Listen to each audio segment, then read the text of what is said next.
Okay, alright, okay, alright, okay, alright. Hi guys, Amiya. Sorry for the wait. Thank you so much for your patience. I was trying really hard not to be late today. Because I've been late a bunch of times this week. And then things just took me longer than I expected to get set up. So that's what happened. Hi, Amiya. This is your Dreamweaving game touches glasses game engine researching Spider Mama. Amiya Aranha. I'm doing great today. Thank you guys so much for waiting. And thank you Heart and Lupus and Noah and Turbo and Gento and Finite Set and Benemy and Riding Soul for the blue super chats. Yeah, apologies. Oh, I will be playing games today. Yes, I'm gonna sample some games from the various engines we're gonna look at. And it's gonna be a great time. My chat is so slow. What is going on here? What the heck? Why is scrolling so slow? We didn't start any fires all unsupervised, so no point in asking. Well, I wasn't gonna ask, but now I think I'm gonna ask.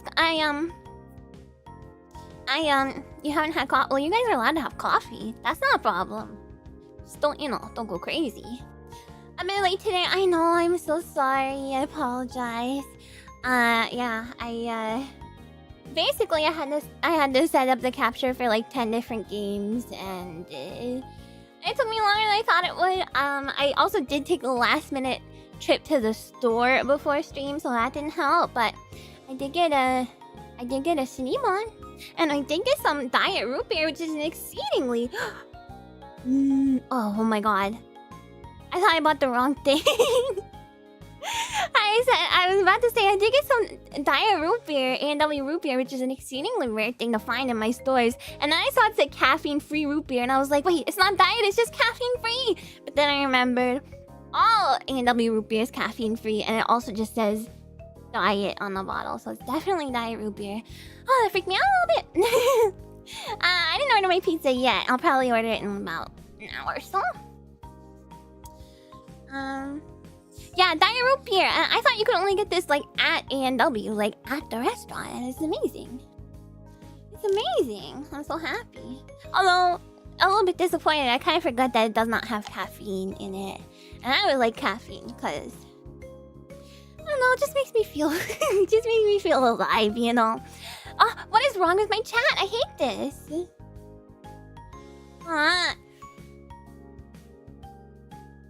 If it's only one, I don't think it needs to be diet. I am not falling into that trap of drinking I'm gonna get addicted to sugary drinks again, and I can't do that. A&W is Albert and Wilson. I don't know. On-screen chat is Pokey. My OBS chat is Pokey. My the only thing that doesn't appear Pokey is maybe my little chat app is not Pokey. 20-second delay, wait, really? Okay, I'm gonna look at this one. Hopefully that helps, You'd rather water than Diet Pop? I got used to the taste, you know. Game it real quick by drinking calories. Exactly. Another chat goes slow for you to restart the entire browser. It's not, I don't even know how I would do that. It's not even on a browser. Game Jam OMG. That is right. That is right.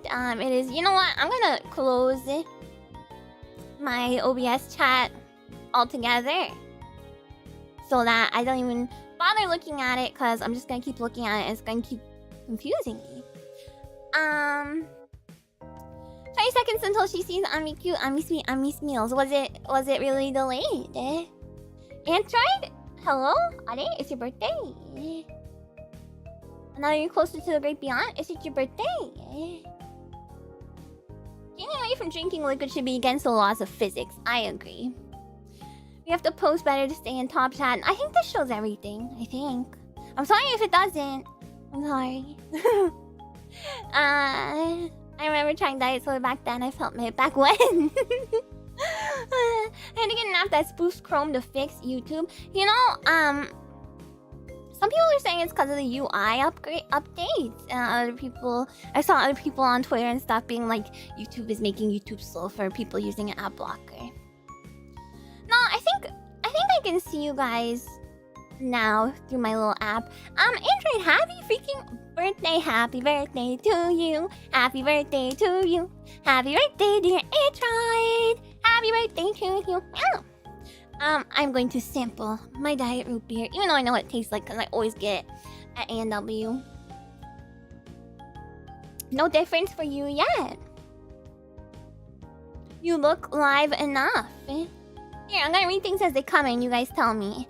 Happy birthday, dude. HBD, happy birthday. It's absolutely undeniable that YouTube throttles Firefox at least. Pour one out for an OG Bucko. I've been seeing issues from my app watching my playlist. I have a 5-second turnaround about. Does that appear to be on time, guys? Happy birthday, Emerald. Ami cute. Ami have tooted. I have not. Ami can't see this. Ami cute. Happy birthday. Amiya emoji from Lole. Who's that? Ami cute. YouTube smeals. Ami reading last stream's messages. No, I'm not. Ami cute. It's not too far back. XX. Ami cute. XX. Wow, this is annoying. It's still a little behind. Well, okay. Let's do our best, guys. I mean, it's supposed to be a little behind. It can't be. It's not instant. There's like a 10-second delay by default, so that's normal. It should not be instant. 7 seconds, yeah, that's completely normal. Alright. 5+ seconds instead of 2 is never 2. It's always like 10+ seconds. I think. I mean, you guys know better than me, I guess. Guys, it's another freaking gorgeous day. I got my window open, and I'm ready to teach you about game engines. I have 1, 2, 3, 4, 5, 6, 7, 8, 9, 10, 11, 12, 13, 14 beginner-friendly game engines that I'm gonna cover. Just read our minds instead. I wish I could. No, I don't. That would be. I feel like being able to read people's minds would be a hard skill because it's like I don't want to know everything everybody thinks about me. You know. Imagine the delay of someone walking past and then smelling their meal 4 seconds later. You would never know. You would never know who cut the cheese. I'm leaving behind because of diet soda. I'd be bigger otherwise. Are they? Wait, are you talking about your butt? You never guess what we're thinking right now. You're thinking, Ami. Just get to the stuff, maybe? Your stream in particular is way less latency than anyone else I've ever seen on YouTube. Well, I am, when it comes to reading chat, I am a force of nature. I have been told. So there you go. Maybe that's just because I'm like, built different or whatever. You know. Anyway, yes, today we're gonna talk about all kinds of different game engines all the time. Oh, Ami cute. Oh, I should have known. And my glasses as well. I need to come up with like a full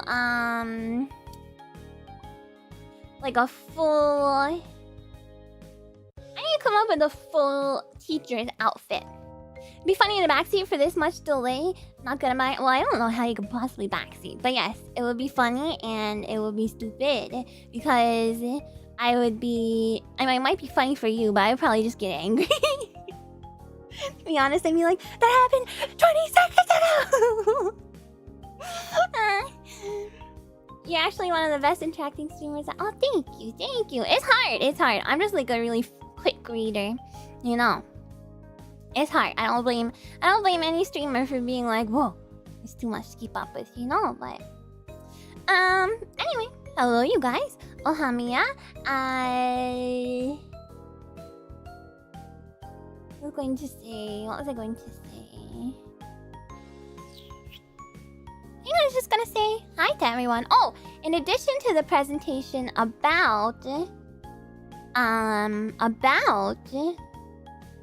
the game engines today, I'm going to play some games from the game engines, and also we're going to have the official announcement about when the game jam's gonna happen and the guidelines and what I will be providing for you guys. And all that stuff. Alright? Sound good? Sound like a plan? Yeah.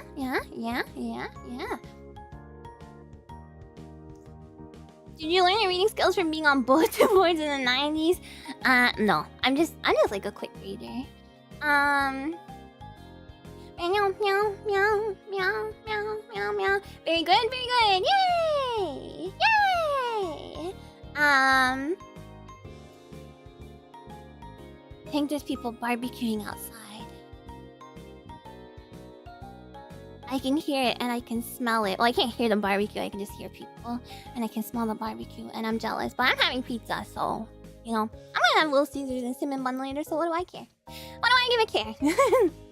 Alright, so... This presentation, I'm gonna go over some pretty simple game engines. That are beginner to intermediate friendly. I don't go super in-depth about, like...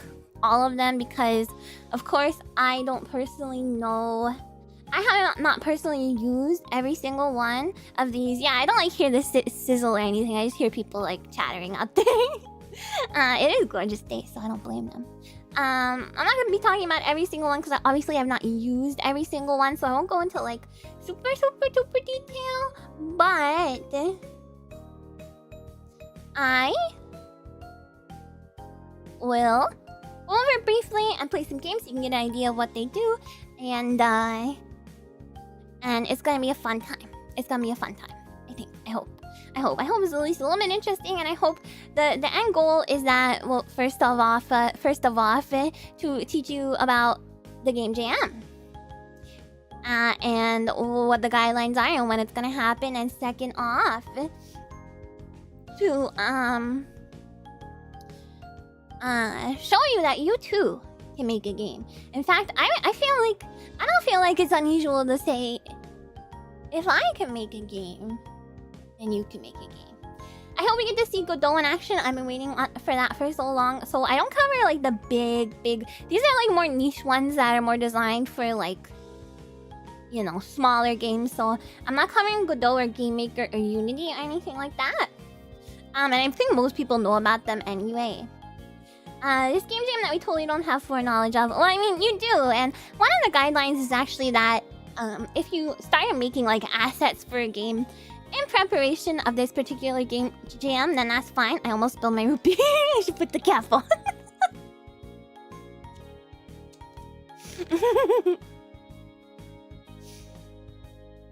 Does making a whole Mario Maker 2 world with 40 original levels count as making a game?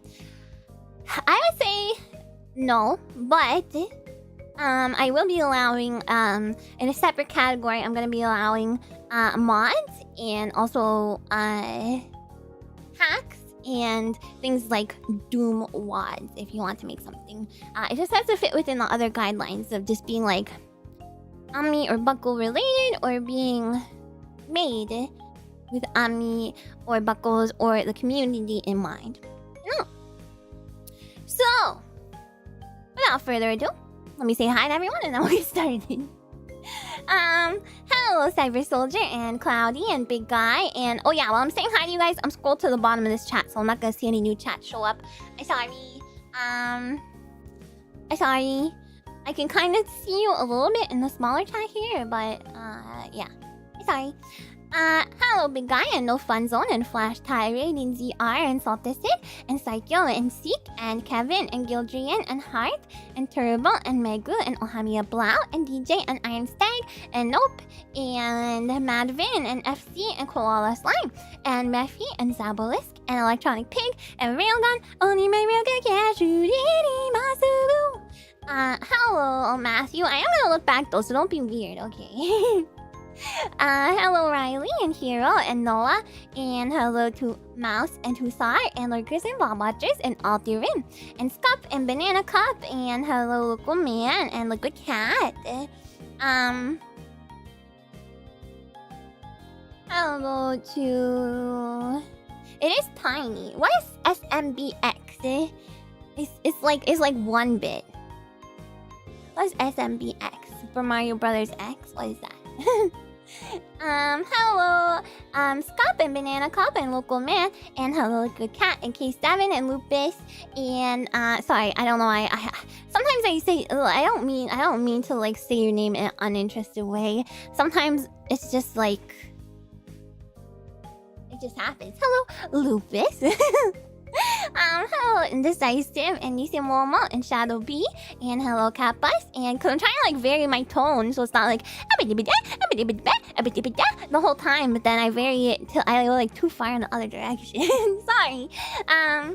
Hi, Lazam and Kyoko, and Fine Night Set, and Temporal Paradox, and Shook Their House, and hello, Pyrie, and Ohamiya Spicy Cyborg, and JP, and Rosa Kanan, and hello to Bird Salsa, and Riding Soul, and Nugget, and Talon, and Dekoma, and Inzizer, and Alpaca, and Miller, and Night God, Ohamiya to Mauricio, and Android, and Gaio, and Yaruko, and hello, Phenology, and Bolero. Ohamiya to Brielle, and Unit Lost, and Aeon. Oh, it's a game engine for platformers? Well, yeah, of course that's fine if it's a game engine. Hello, Rabbit Bunny Man, and Dread Excalibur, and Bran, and Demon Spawn, and Mercenary, and Benami, and Juice Soul Sour, and Nintendo, and Marv, and Uncle Red, and hello to Kento, and Sarah, and EQ50, and Nicolas Cage, and Chris, and Handsome Orc, and Ohamiya to Chrome Davis, and Phil Lord, and Landmire, and Esperuz. Oh, Auctioneer, I already did a version of that from in the radio for the one ad. Not your motivated? Wait, why? Your reading cadence is so comfy? That's so sweet. I mean, well, maybe some of you guys have said that about me before.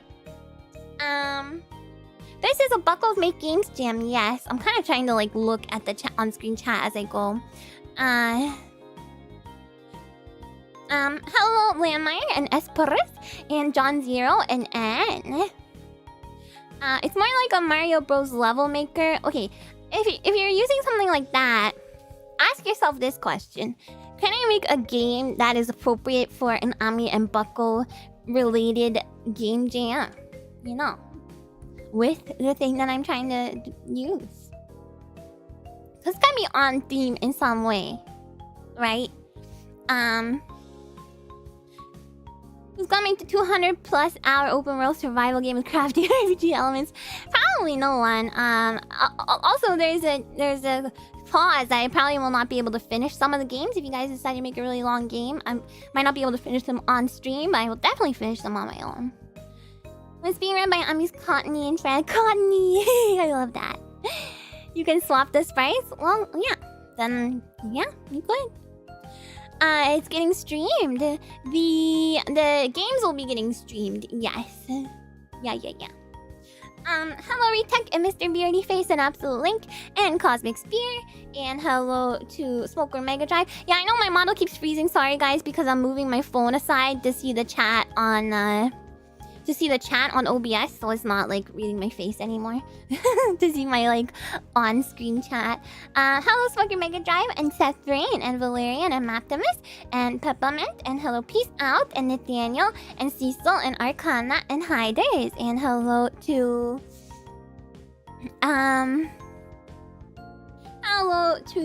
Phantom Ninja. As well as put music other than Mario. Okay, if you can alter it in a way that like, if you can make a game appropriate for this game jam, then it's fine. They need to be safe for work. They at least need to be safe for stream. But I don't know. Don't put anything that'll make me feel like super awkward and yeah. Hi, Phantom Ninja and Jackson and Viatori and Swery. I will go over all the guidelines later and should answer all you guys' questions. Hi, Jasimer and Strato and Abraham and Ohamiya to Jonathan and Koshi and hello Eldorado and Nightbutt. Put in Ami's meal. I mean, you could, but Lole, hello. Nothing looter than Hellraiser. I did not show Hellraiser on stream. Okay, so that is not No. No Bucko strip poker. What the heck? I mean, Buckos are kind of like nude by default, right? So not much we can do about it. Don't be too weird. Yeah, you can be a little weird. Hi Vegito, hi El Bandi and Coffee Pixel and Barbecue. Hello to Bukun and Pink Dragon. And hello to Adachi and Buban. I mean, do you guys see any clothes on the old guy? Hello Kiranat and Papita. Amiya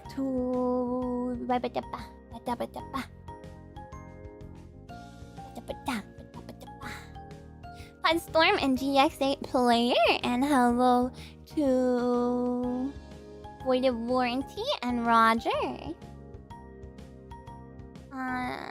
Hello to Sneaky Alt and Wizardly Shoe.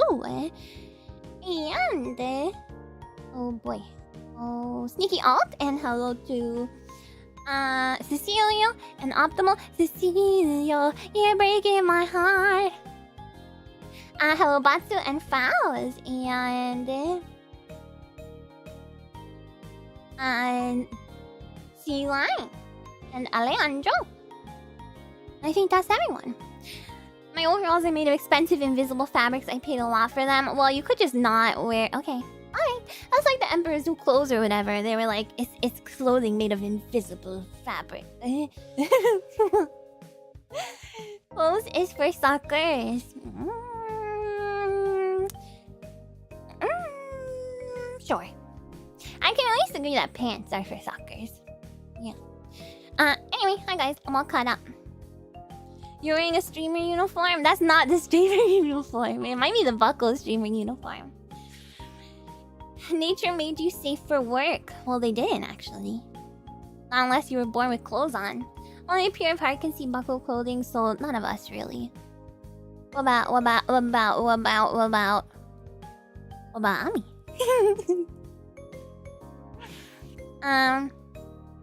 Would you agree, Miss Dirty Big T-shirt? Yes, I would, and I am Miss Dirty Big T-shirt. Okay, and what of it? What my glasses are doing? Look at that. I did not have them properly on my face. Actually, my T-shirt's not even dirty because I did the laundry the other day. So, ha! But you said we were naked. That's not the streaming. Oh god, I just slammed my root beer down on the desk and there's bubbles all the way up to the top, but it has a cap on, so it's fine. So it's fine. Alright, shall we get into these freaking game engines? Start talking about them? Brief overview all of them. Take a look at a game. Let's play some games. Yeah, it's now a bomb. Oh, I'm opening it right now. It's not bad. Oh my god, it almost exploded in my mouth. Well, Caesars will solve that issue? Wait, what issue? Oh, of being dirty. Foreshadowing the dirty t-shirt. No, I vow I will not get any schmutz on my shirt today. Alright? Alright, let's go on over. Wink. Wink. This is Ami's game engine thingy. Get ready to get hype, you guys. Because we're talking about the thing that I've been wanting to plan for a long time. Okay, look at that. I can put this blue thing right here. That's amazing. That I've been planning for a long freaking time. Wanting to plan for a long freaking time. It's finally gonna happen. And you guys are gonna be given plenty of time for it. But before I go over the timeline and all the details and stuff, I must first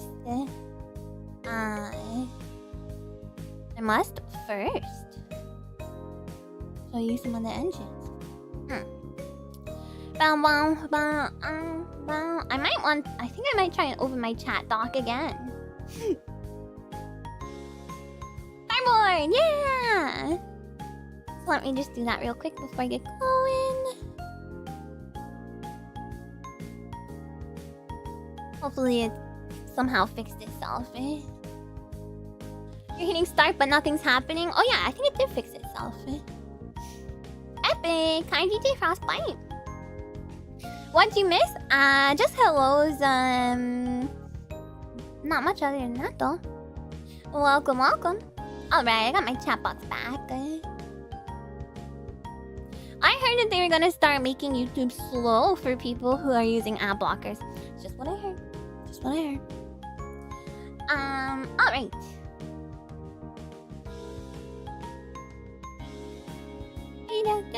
Oh yeah, the chat on screen is way freaking behind. Oh my god. That's okay, I'm caught up with you guys. Hi baby. Alright, first one we're gonna talk about is a really cool one called Game Boy Studio. This one is a free game engine and it lets you make games for the freaking Game Boy. And yes, you can literally play them on a Game Boy. Yeah, it's gonna keep being slow unless you smash the like button. Free, yes. Oh, and also, I started putting these things for like which operating systems that you can use them on, but I think I forgot to do it like halfway through, so they might not all have it. So I'm sorry in advance. I'll Google it if you really want to know. I got a little distracted. Yeah, so if you can't tell, that's Windows, Mac, and Linux. So there you go. There's only a couple that don't have them, but yeah. So yes, Game Boy Studio. If you want to make a game that can run on an actual console, Game Boy Studio is probably your best bet. And of course, if you make a game on Game Boy Studio for the Amiya Aranha Game Jam, I'll call it the Bucko Game Jam, I think. Hi, Smashes.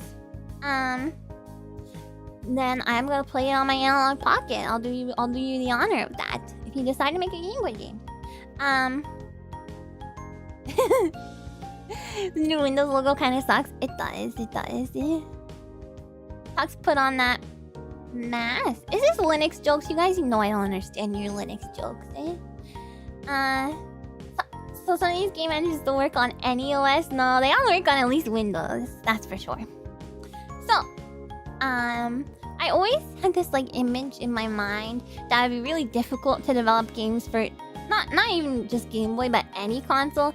But like especially something as limited because you know there's only a couple colors you can use. There's only so much screen space you have, so much memory and stuff. Did you mean GNU plus Linux? I mean Ubuntu. No.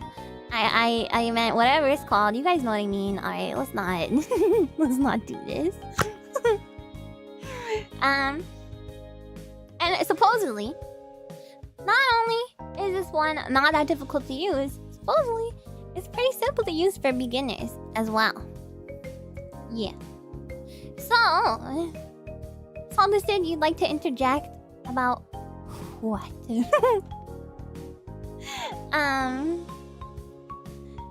GNU the noise the penguin makes? No, it's no. I guess I could have a G at the beginning. Only having a few things you can do and fewer ways to do them might actually be good for some people. Yeah, and I've tried to include some engines that are like that. So for Game Boy Studio, they say that programming knowledge rather is optional. So it uses visual scripting and everything's done through like a drag and drop interface. So you can kind of see it here in the screenshot. It uses node-based graphs, and this is how it shows you the different interactions and the logic of the game. And then there's also a tool that helps you make parallax scrolling, and there's a sprite animation editor on board. It's like included in the development environment here. Node-based. Oh yeah, you guys are doing a joke about what game is that from? Kingsfield. I mean, other rules. Hi, rules. You tried Game Boy Studio briefly and was impressed at how simple it was to use. Heck yeah. So, if you want to make a very simple game for the Game Jam that can run on a console, this is your guy, I think. There's also an onboard music composer, and there's like it's a piano roll and a tracker. So if you're at all familiar with making music, you can make some of your own music for your game, and the games can be exported to for use for like play on the web, so they can be played just like on a web page. Or you can load the ROMs for actual Game Boy, and people can put it on a flash card. They can play it on their Game Boy, which is pretty freaking cool. And then people have made platformers, puzzle games. Is it just your audio that's hiccuping? Probably. Me making my own OST is gonna be massive Resident Evil basement hours. I mean, that's fair. You don't have to. But it's nice to have. It's nice to have the ability, and it's nice that it's in the engine. You know, in the development environment. The rest of you guys are fine. Okay, yeah, I think it's just YouTube stuff. Custom Game Boy games and the actual handhelds is really cool. Super, super cool. So, yeah, you can make all kinds of different types of games on it. You can make platformers. There's people that make puzzle games, adventure games. A lot of people make like narrative-focused games. There we go. And it's available for Windows and Mac and Linux. And the one that I'm going to showcase that was made with Game Boy Studio, and specifically I think it's meant to be like a Game Boy Color game, is called The Path. So let me grab that. Here somewhere. Everything should be in order. Okay. I said this is why I was late for stream. I was like setting all these games up, the windows up ahead of time, so that it wouldn't take forever. It's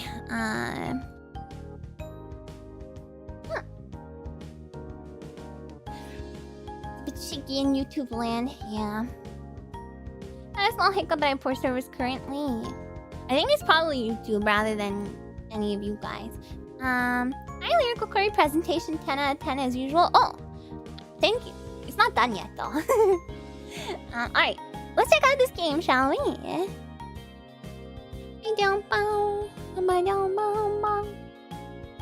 Where is my BGM so I can turn it off? Actually, oh, there is audio. Oh my god. Okay. But it's a bit loud, so I'm gonna turn it down. I was like, I'm pretty sure I remember this having audio. And let's turn off my BGM. The Pact. It's a cute game though. It's a little puzzle game. It's really neat. I'm skipping the intro though. Sorry guys. The rabbit must reach the exit first. The dragon doesn't trust him enough. He always wants to keep an eye on him. Press X or K to switch between characters. Fruit picking is optional. Well, I want the fruit. Okay, so you need to free the bunny. And then you can jump on the little statue's head. So the dragon gotta go to the exit first? Or no, it was the bunny that has to go to the exit first. Because the dragon wants to keep... Oh my god, it's a lot of sirens. Bloodthirsty Furby vibes. Is that a thing? Or are you just associating Furbies with being bloodthirsty?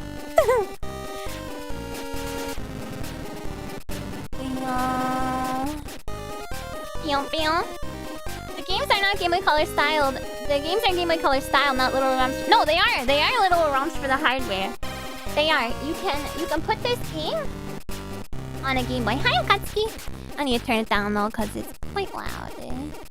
They look kind of evil. They look like... It reminds me of like Happy Tree Friends or something. I took a nap and alarm didn't latch. Do not worry at all. I was late too, so...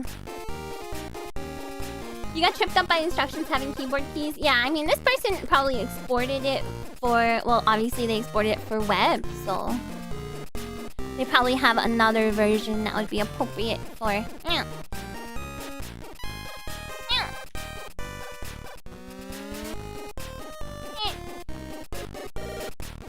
Let's do this. Yeah. Happy Tree Friends without the gore, yeah. It's a neat yet simple mechanic. Yeah, it's a very clever way to do a very, very simple puzzle game.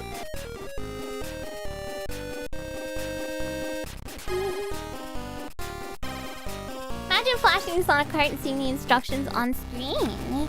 Yeah, I think that would be confusing. But the Game Boy only has 2 buttons, so I'm sure you guys can figure it out. That's a callback. I honestly have not thought about Happy Tree Friends in like, oh, you can walk on the spikes.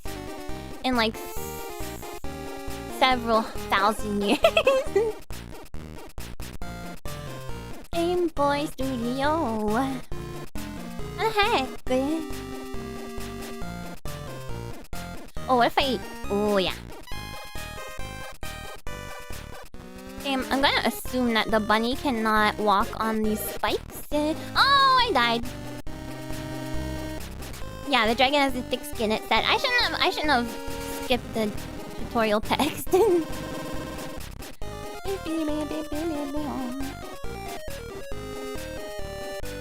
assumed right. Poor little guy. Make me a platform. Yay. That's short in Spider-Girl years. It is kind of short. I think this particular game is just a demo. There's tons of Game Boy games on itch that are made on Game Boy Studio though. So if you want to check out some, you can definitely do that. How the heck do I do this? Oh, this is very clever. This is very clever. Okay. Yeah. Itchy tasty damn bees. It's a very cool mechanic. Oh, is this torch something I can get? A plant.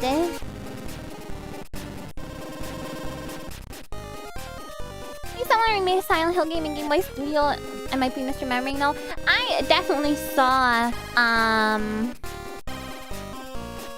saw some D-makes for Game Boy Studio, so it's not at... Oh, I didn't get the fruit. I'm a fool. Anyway, you guys get the... Oh.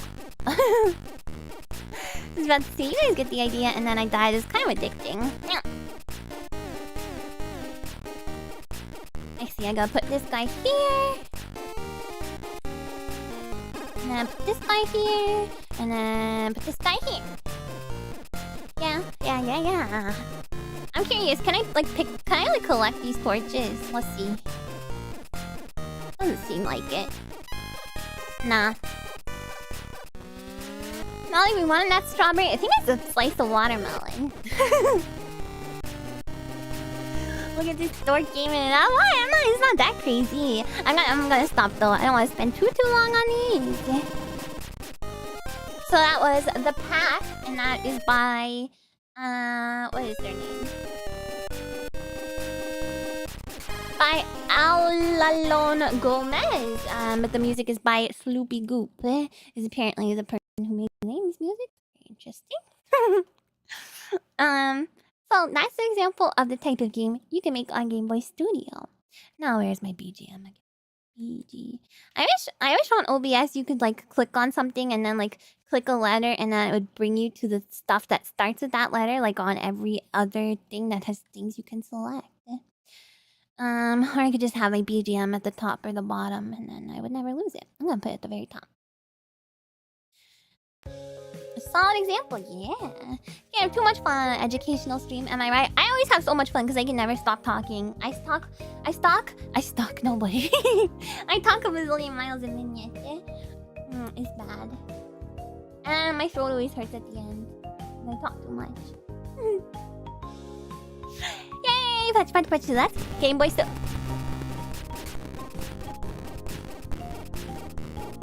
Hold on.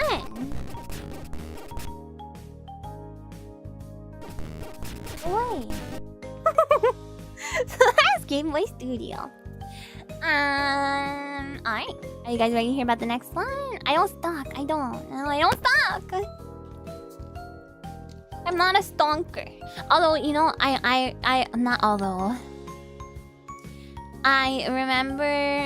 remembered this song earlier today, Clay Aiken's Invisible, and I was like, that's such a creepy song. He's like, if I was invisible, if I could just watch you in your room. And that has major stalker vibes, yeah? I would be the smartest man if I was invisible. Wait, I already am. It's like so dramatic. Not a stalker, but a stinker. That I cannot deny. Alright. Next one is called Bitsy. Bitsy is a very, very, very tiny, very simple game engine. It's Itsy Bitsy. Hi Wingtang. Get out of here, stalker. No one's a stalker. Well, I don't know, but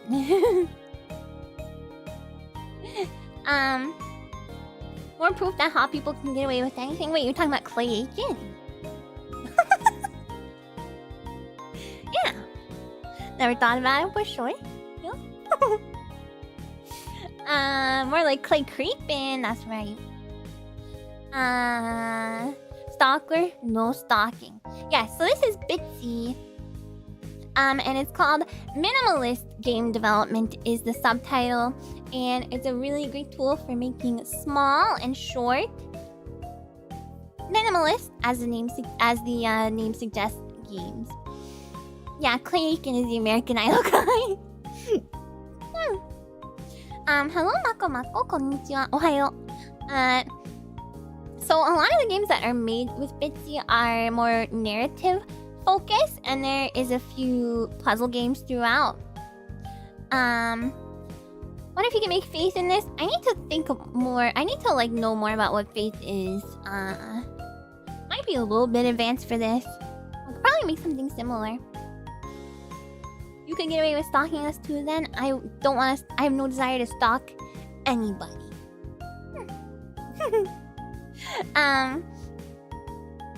So this tool is... Oh yeah, most of the games that are made with this are narrative focused. And then there's some puzzle games strewn throughout as well. But to make a puzzle game on this sort of thing, you gotta be real creative. You gotta think outside the box. But this is a browser-based tool. And the games are often 1-bit, although it seems like they have the possibility to, to have more than 2 colors. You should give it a try sometime. Stalking? How would I even? What if one of us had a loopy? I would still not stalk you. No. You sure Ami's stalking me? She even knows what I ate during yesterday's stream. You posted it on the Twitter. Yeah, very cool style. So, each game room it consists of a grid and tiles, and it supports a dialogue system, and it supports collecting items and exits, connecting rooms. And I think that's probably most of what it does. So pretty limited. The keyword is minimalist. Oh, and also you can export them to play in a web browser, but the keyword is minimalist. So you're gonna need to be creative if you want to make something other than a narrative focused kind of story-based game. You're going to want to be creative with your writing and your pixel art and experimenting, and you gotta think outside the box. And the game I'm going to show you actually does think outside the box quite a bit. It's a really cool game. There is a custom event scripting language that it has. So to utilize that, you're gonna need to have some very basic programming knowledge.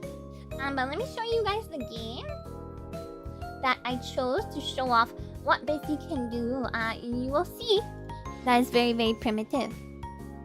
Not primitive, but minimalist. I wandered from room to room collecting her cans and buckles. Stop stalking me. No, that would be a cute game though, it would be. Think outside the box so that stuff inside the box is all pretty. Exactly. This game literally thinks outside the box. You don't know basic? No, not basic, but you need to know some basic programming concepts, but not basic in all caps. Alright, so this game is called Get Sword, Kill Dragon, Save Princess. And it is a puzzle game made with Bitsy, and it is pretty cool, so I'll show you guys. Hey, hi, it's loud again.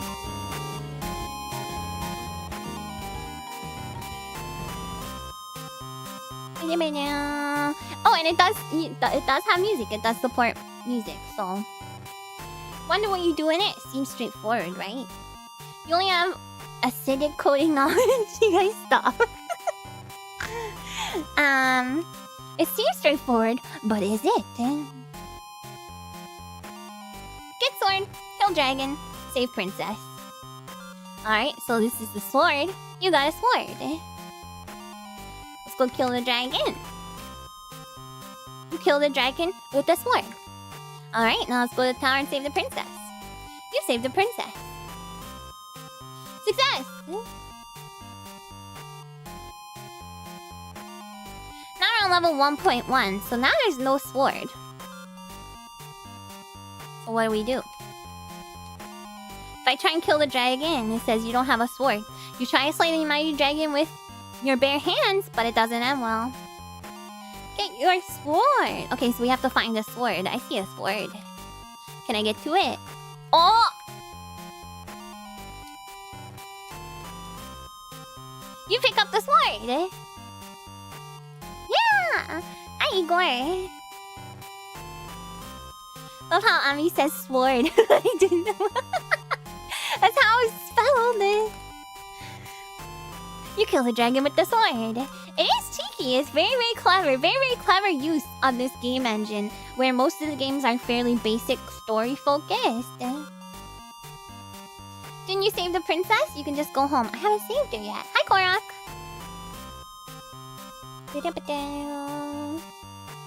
Thought you might have to grab the ladder and hit him with that. You always gotta get the sword. So level 1.2. Again, there's no sword. Oh! I can just go to the tower. Why? The dragon is oddly blasé about this. He's sleeping. You saved the princess. See, very creative little game. Ami killed the loom dragon for us blocking before. You're not gonna block with that dragon. Mr. Elemental can't kill a dragon without a sword. Exactly. You need the sword. Okay, so here's the sword. You got a cardboard sword. Remarkably less impressive than a regular sword. Okay, I'm still gonna try. Yeah, I don't think I killed the dragon and loom. I don't think so. You try to attack the dragon with your cardboard sword. It goes about as well as you'd expect. Your sword, you and your sword both go up in flames. Stuff this, said Knight. I'm going home and eating pizza. You may not have saved the princess, but you did save your sanity. Hi, William. This is a silly game. Very fun little puzzle game. Again, there's no sword. Let's try and talk to the dragon. Dragon watches you contemplatively. He doesn't seem to be in the mood for fighting. There's no need for us to battle, Knight. His voice booms. Whether I am dead or alive, the princess will never be yours. See for yourself. The dragon gestures for you to enter the tower. Okay, how can I get in? You enter the tower only to find it empty and the princess gone. I see her. I see the princess. I see her. She's right there. You saved the princess. Yay. Suddenly became Amicore only because I'm having pizza today. You got a sword. You kill the dragon with your sword. He tries to tell you something with his dying breath. Go back. Secrets. Alright, let's go back. Let's go! You found the secret room. Congratulations. Dance, dance, dance, dance, dance, dance, dance, dance. Swords are rather uncommon methods of killing dragons in continental European myth. One of the few examples being with the falchion, which inspired Fire Emblem. Is that a bird? Is that a falcon bird? Yay! Okay, we go to the princess now. You saved the princess. You got a paper sword, even more useless than a cardboard sword. Can't leave this time. The dragon is watching you carefully. Maybe there's a way to sneak up behind him.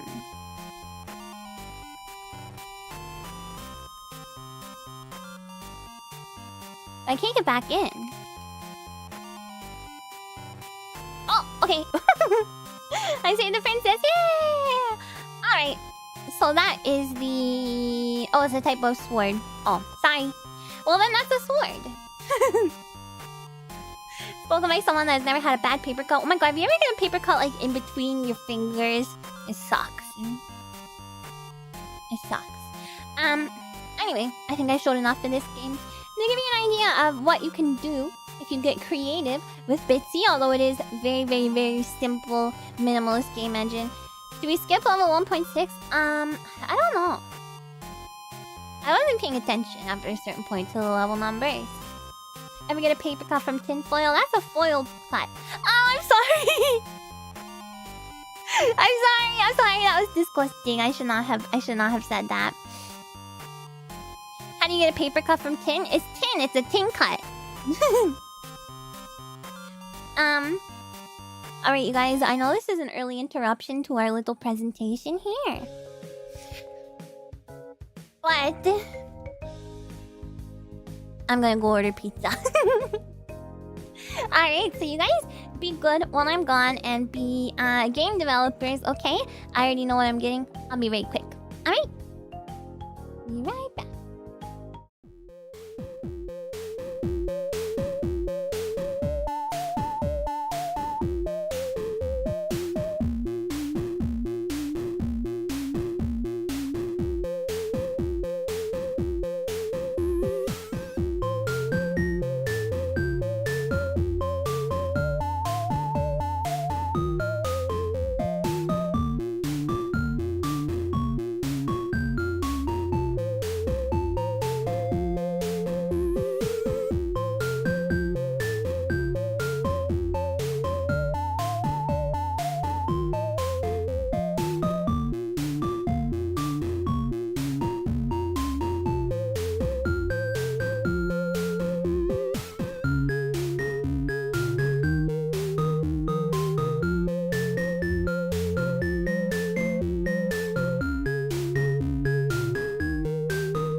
Alright, time of year, guys. My pizza has been ordered. And supposedly it's only gonna take 20 minutes. So that's very exciting. There are Buckos showing up. Wait. Hello? Oh, hello? What happened? Tadaima Mia! I got pizza on the way. Little Caesars. When I mentioned I was getting Little Caesars earlier, everyone was like, I'm so sorry. I like Little Caesars, you guys. I like Little Caesars so much. I really do. Maybe it's the Ami Planet thing. You know, maybe it's better on Ami Planet. Yeah, pepperoni. Your condolences? No, there's no need. There's no need at all. Thank you so much to Lasm for the pizza super chat, and thank you Riley for the 16 months. While she's distracted, I'll just say Ami cute and cool. You wanted me to see that, didn't you? It's hot and ready. That's what it all needs to be. I would go a step further. I would say it's hot and ready and good. It's consistent. That's the most important thing. Your Little Caesars run by people not under the influence of anything, or maybe they are and they like taste test everything and they're like, that's some dang good pizza. The weird little pizza cupcake things. Oh, is that the new ones that people are talking about online? It's maybe Burger King level of quality. Oh, you stop. You stop that. If I get pizza at the Spider Realm Commons, do I get instant Amitopia? There's so many absurdities in that sentence. First of all, what is the Spider Realm Commons? Second of all, what is Amitopia? I may have made an Amitopia at some point, I'm not sure. You know, Tim Hortons has been coming out with cursed little snacks lately. Their newest endeavor is like a pizza. Like flatbread pizza, and I'm like, should you? I think no. Remember liking Caesars more when I was growing Bucko and a furnace for calories. It's just nice, tasty trash. I love it. Bucko-topia, that may be true. Crust kind of becomes black if you don't eat it when it's fresh. I love the crust. Crust. Like Little Caesars because they love the cheese, or maybe it's that their cheese is your favorite. They do. They give you a lot of cheese. Crazy bad, yes or no? That's just pizza crust with some garlic on it. So, I can take it or leave it. Tim Hortons is not somewhere you go for food, let alone pizza. Well, I get a bagel. I like a Tim Hortons bagel. They should not try and enter the pizza game. They have no pizza experience. That's bachelor food. What is Tim Hortons? Tim Hortons pizza or Little Caesars? KFC pizza. I hate KFC. For the most part, the chicken sandwich is okay, and the popcorn chicken used to be good, but it sucks now. And I like their corn with the herbs and butter, but no pizza. It's nice and soft compared to the actual crust. I kind of like the crispy, crunchy crust though. Yeah, they're not in the pizza. Somebody a great flatbread pizza. I miss it so much. Yes, I used to love getting that too. You can get any sub on a flatbread pizza, right? The tenders. I haven't tried the tenders. I'll be honest. Hi, Mr. Blaster. Tim Hortons can barely do coffee these days. It's true. It's not good. Anyway, next game engine. Let's move on, shall we? This next one is a little tool called Bitmomo.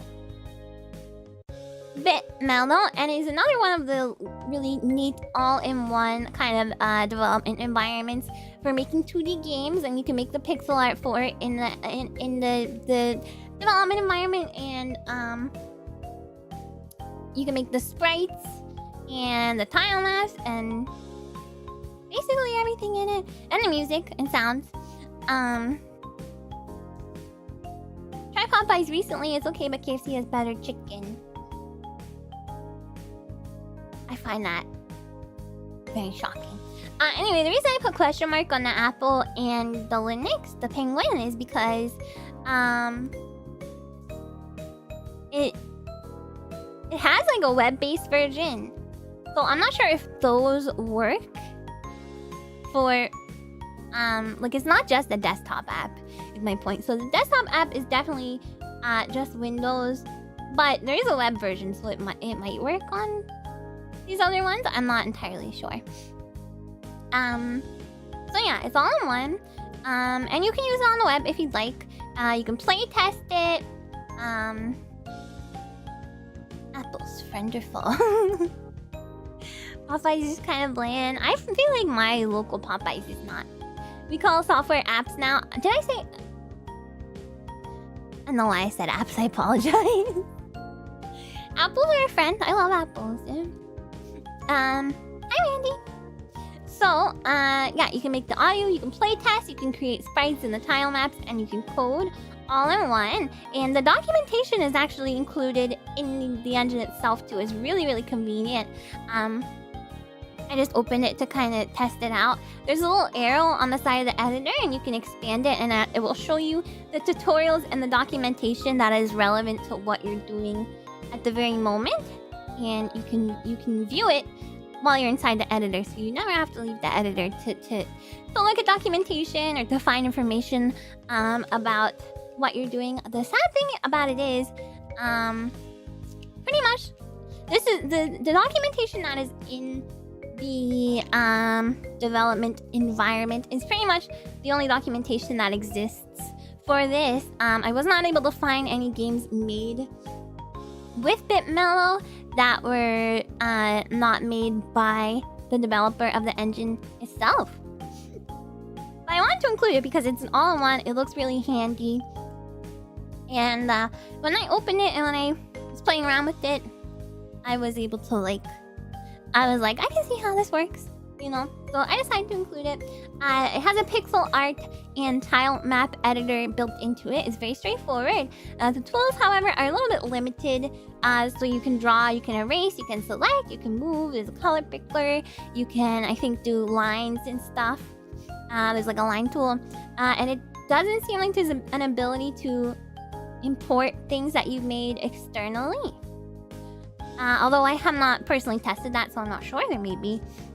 I just couldn't, just not for my initial perusing. But this one is free, so it's one of those ones that you can check out and play around with. And if you decide you like it, then, you know, nothing lost. Nothing gained. Hi, Daddy. Yeah, code. So does Godot have a sprite editor? I mean, yeah, lots of engines have sprite editors. A couple of other ones I'm going to talk about today do as well. Hi Leon, can you have a bean background like the other one from a while back? The other one from a while back? That was not a game engine. That was like a thing to make maps for existing games. So no, I don't think you can put beans. More options is always good to try. Yeah, and you can kind of just play around with it, and it's free, so you know, if you don't like it, then whatever. The in-game audio editor is also pretty straightforward. I tested it a little bit, but it seems like you can only create sound effects and not really like detailed BGM for the game. But you can play test the game right away as soon as you're ready to. You can just launch it from the editor, and then it does have a code editor, so you're gonna need to be familiar or try to familiarize yourself with JavaScript. Like I said, there's documentation included in the editor, so it can help you get started, but not the most beginner friendly. But if you're familiar with JavaScript, then might be something you want to try out. If Godot mentioners become a problem, you can break out the why don't you Godot something else and watching this stream. There's no problem with Godot mentioners. That's not even a genre of people. Hi, Sai and Alex. Oh no, JS. Why does everyone hate JavaScript? The one time I used JavaScript, granted it was very, very minimal, I was like, this makes sense, you know?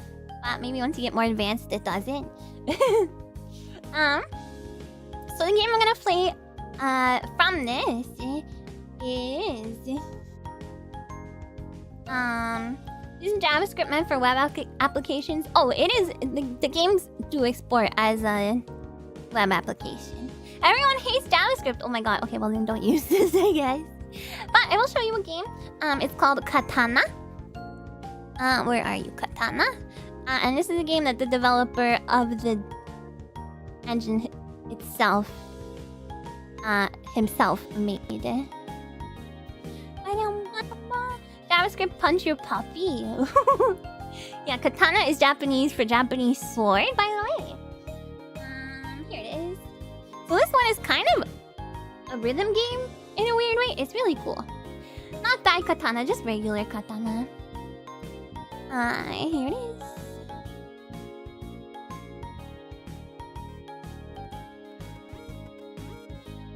So they're not really music, they're just kind of sound effects, so I can keep my BGM on. I'm gonna turn this up. It's a little low.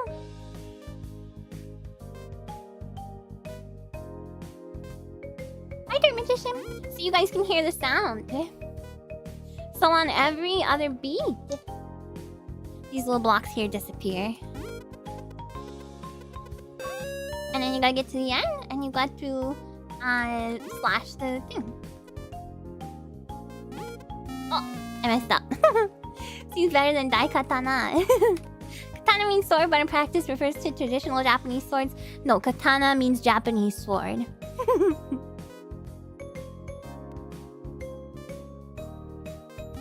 No, I did it again! It's on every other beat, I keep forgetting. Bum. Bum. Bum. Bum. Bum. Yay! Oh. Bum. Looks like game programming on a Nokia. Apparently this was made for the Nokia 3310 jam, although I have no idea what that is. Some game jam. Bam. Bam. Bam. Bam. All according to Katana. This one can produce mind-boggling effects. See that spike? You can get pierced by it. I think this can literally run on Nokia, yeah. That katana is nice, but failed to make me anything of genre. Oh, that was that game. Well, this game is a game called Katana.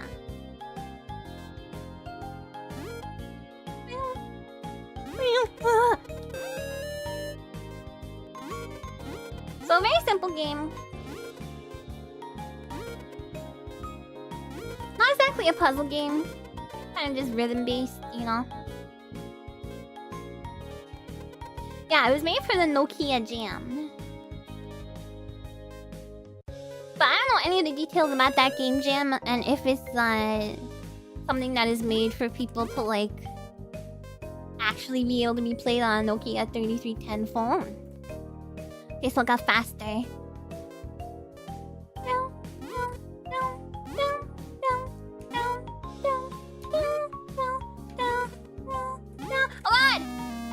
You don't do anything with that katana. You use it at the end to slash the thingy.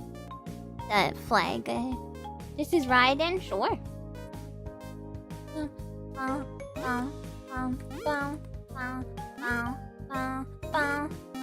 What? I fell right through that platform. I swear as I did.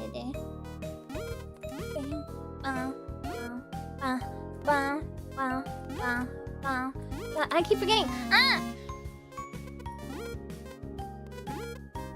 Looks like they allowed any platform and or engine as long as the graphics, audio, and input match the restrictions of the Nokia 3310. Interesting.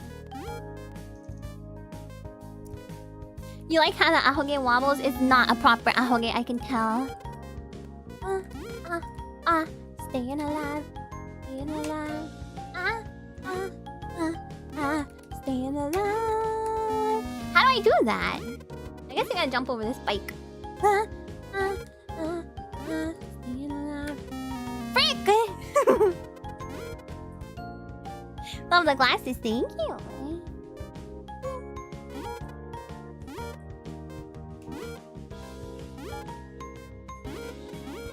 No! Okay, I give up.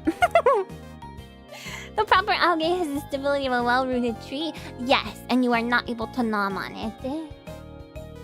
Imagine having this on your Nokia phone in 2002 during a road trip. It would go hard AF. Sorry. Alright, that's enough. I rage quit. So that is Bitmomo. Yay! Alright, the next one, we're going old school. It's old. Then what's the point? I mean, you're not allowed. I mean, you physically can, but you're not allowed. Yeah, as the youth say, it's lit AF. Mom's being a zoomer again. I'm sorry. Yeah, this is why I got all the FNAF kids, you know. Older game dev tool love. All right. Okay.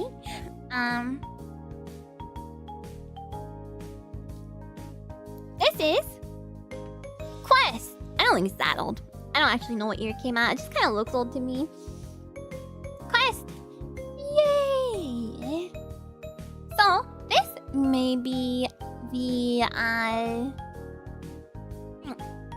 engine for you if you want to make a text adventure game, but you have a difficulty parsing some of the languages or logic that are used in other text adventure engines and editors.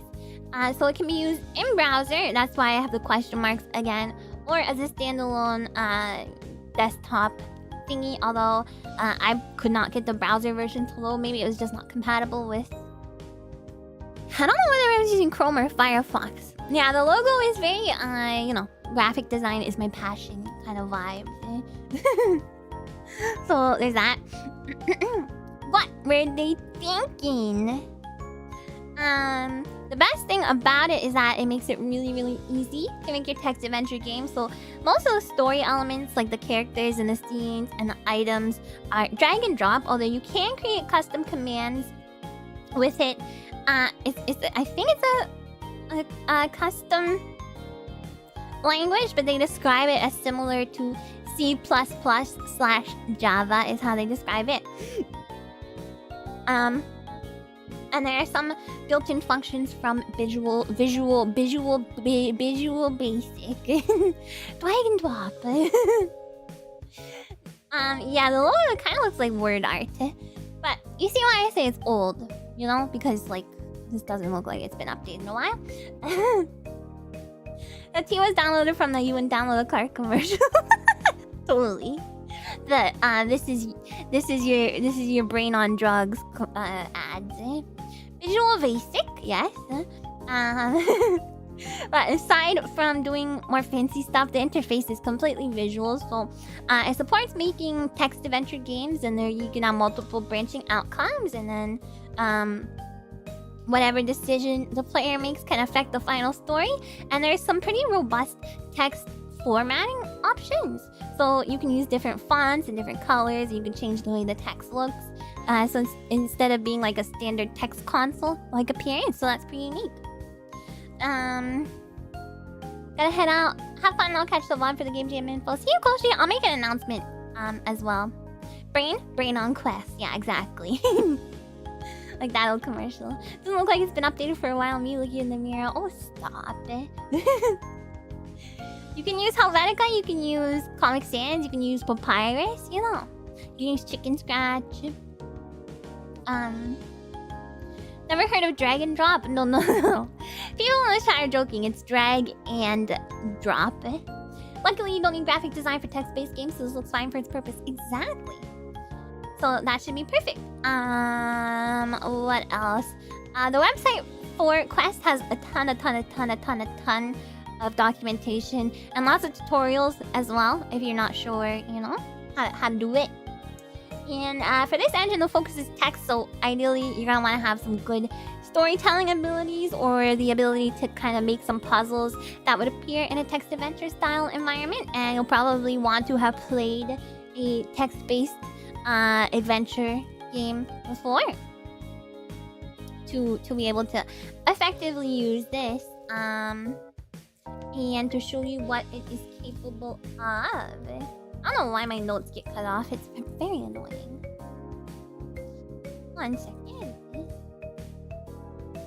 To show you what Quest is capable of, I'm gonna play a game called The World Ends Today. So this kind of shows off some of the fancy, like, custom formatting stuff. Where is it? You made the Undertale character a font, you guys. Zip it, class. About Undertale. Just kidding. I did that. I did that intentionally to be an Undertale joke. That's why I said papyrus. It's called The World Ends Today, I think. And I've only very basically tested this, so... Oh, apparently there's sound effects and stuff. Please, if things aren't loading, just wait a little bit. Might take a minute or two, but you should. It's a big file. It also sucks on Safari and on mobile. Works really well on Chrome, though. I know that for sure. Alright, let me start already, gosh darn it. Ooh, I don't like these sound effects.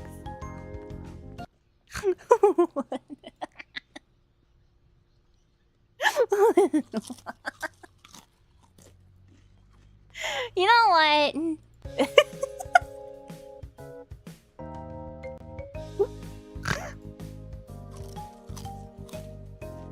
I don't know if I can handle that. Alright. Hi, Galaxy Funk. Yeah, very immersive. You're sitting on a bench waiting for a bus with your good old mate Jeb. Jeb is eating the caramel popcorn that you are both sharing. But you think he's chewing incredibly loudly. Like, what the frick? Who the flapperjacks chews that loudly? You have the urge to say something right now. Something good, something feisty to Jeb. Yeah, thou shall Jeb. I mean, you guys like my munching though, right? You chew really loudly. Jeb stops chewing and swallows his popcorn. Well, he starts, it needs to be loud. Why? You ask, pissed off at his wimpy response.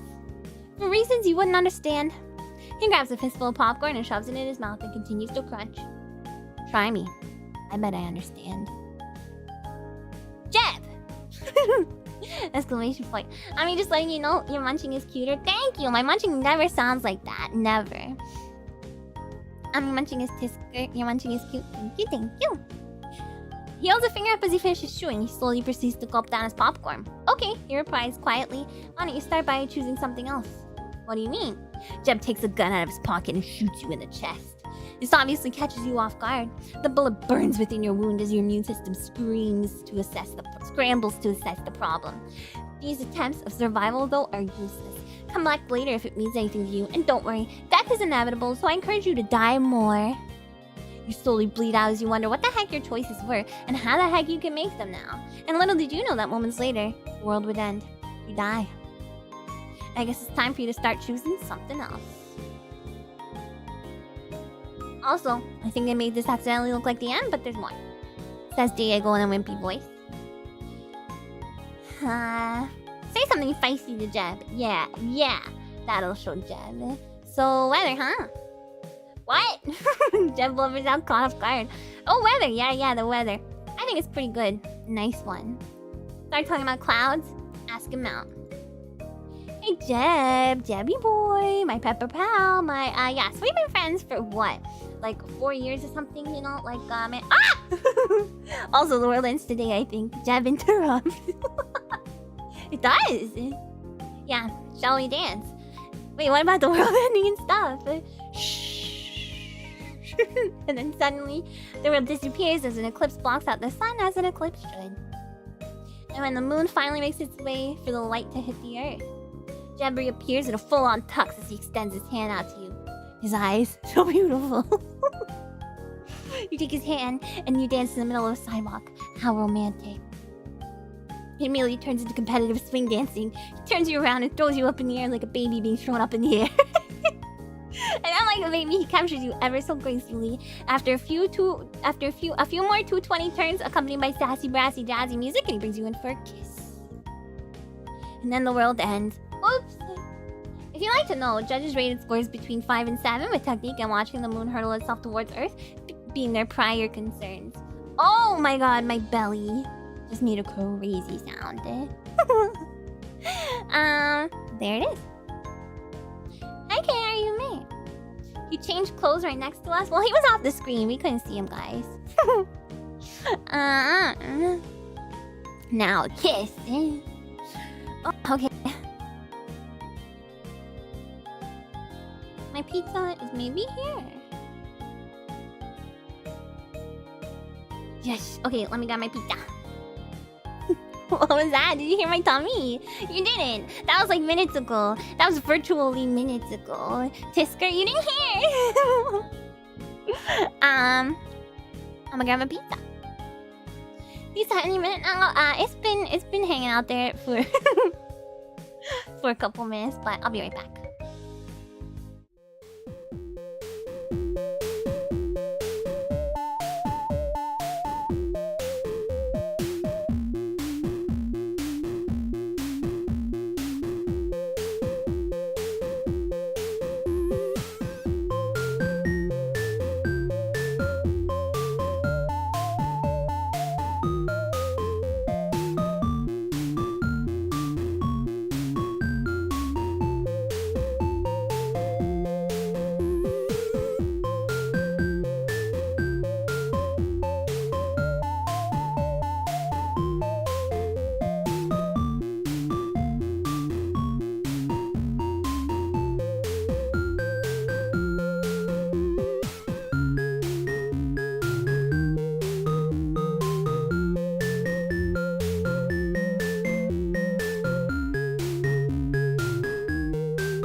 I forgot my ranch dipping sauce.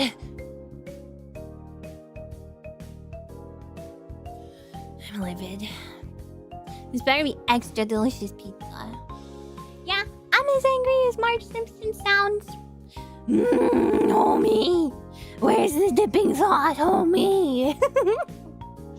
It's tragic, I know. I'm sauceless. I'm very upset.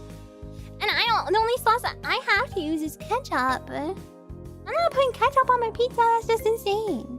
Don't they know about my title? Don't they know that I'm the sauce girl? I cannot go sauceless. I will be having a word with corporate.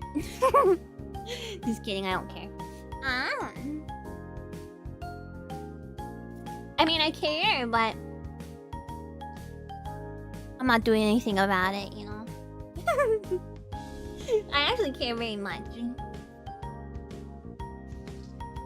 I'm sauceless, but the pizza smells excellent, smells amazing. So is that at least? I got no sauce, fine boom. Who uses ranch with pizza? What are you talking about? Who doesn't use ranch with pizza? Hold on, poll time. Would you not use a ranch dipping sauce on pizza? That's the poll. Would you not use a ranch dipping pizza sauce? This is a very confusing poll already. Yes, I would. Here, I'll make it clear. No, I would not. I would not use... No, it's just... Okay, would you use... Okay, I'll just say, would you use a ranch dipping pizza sauce? Yes, I would not. No, I would not. Just kidding. So yes, I would. No, I would not. Okay. You prefer chipotle dip? Yeah, but would you? Maybe it's not your preference. That's not what I'm asking. I'm not asking if it's your preference. I'm asking if you would use it. Stop with the cap.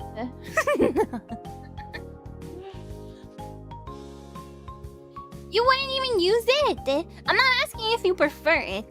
You guys, stop misunderstanding the poll, okay? What? No! Marinara sauce. Would I or do I? Would you? If someone was like, hey, you want some ranch to dip it in? Would you be like, nah? Or would you be like, yeah? Not what other sauces you got. What color is the ranch dipping sauce? It's white. Hi, Chaos Muffins. Would you use ranch in thumb pizza? Yeah, it's a very confusing question. Hi, Evermore. Dipping pizza seems weird to me. That is not part of the question. Hi, Isa. I use hot sauce or sweet and sour. That's not part of the question. That's not the question.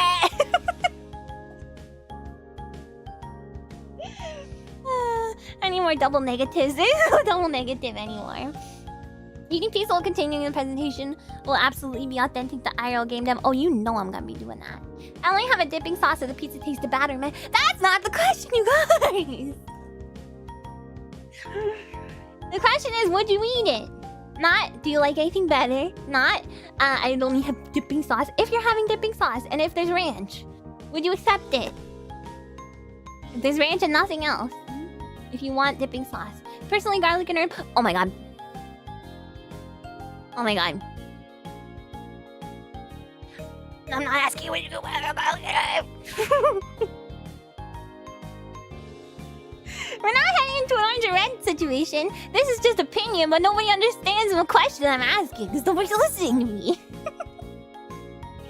Prefer to dip my ranch sauce and pizza. Okay, whatever. Poll's over. 51% yes, I would. I win. And poll. It's not a rigged poll. This is a question. You guys are acting like it's crazy to have to dip your pizza in ranch. The Little Caesar sells it. I didn't make this up. I'm not grabbing ranch from the fridge. You're all banned. Alright, pizza.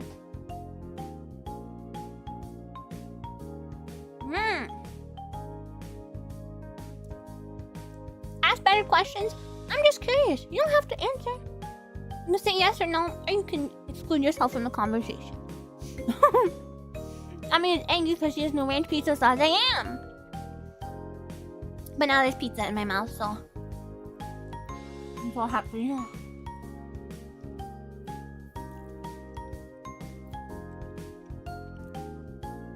Let's define this ranch.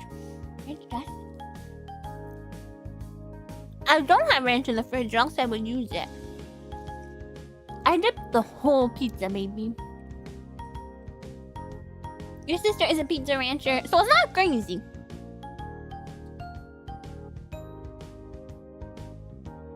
My own personal ranch bottle from the vintage 1992 collection. People really do be having sauce in their fridge that's that old.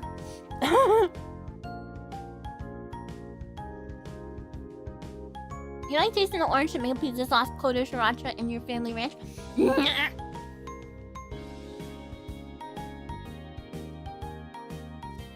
This is like extra salty. It's like extra seasoned Little Caesars pizza. That's very good.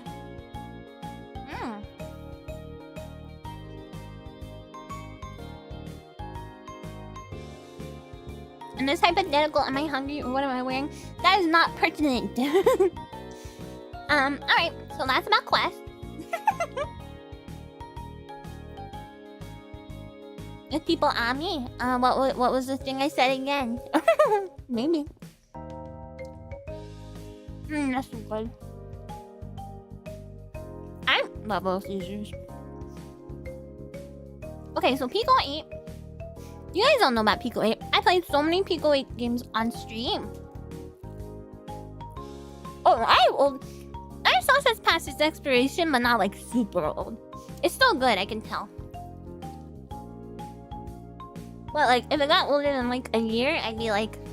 If it wasn't current year sauce, I'd be like, eh... You know.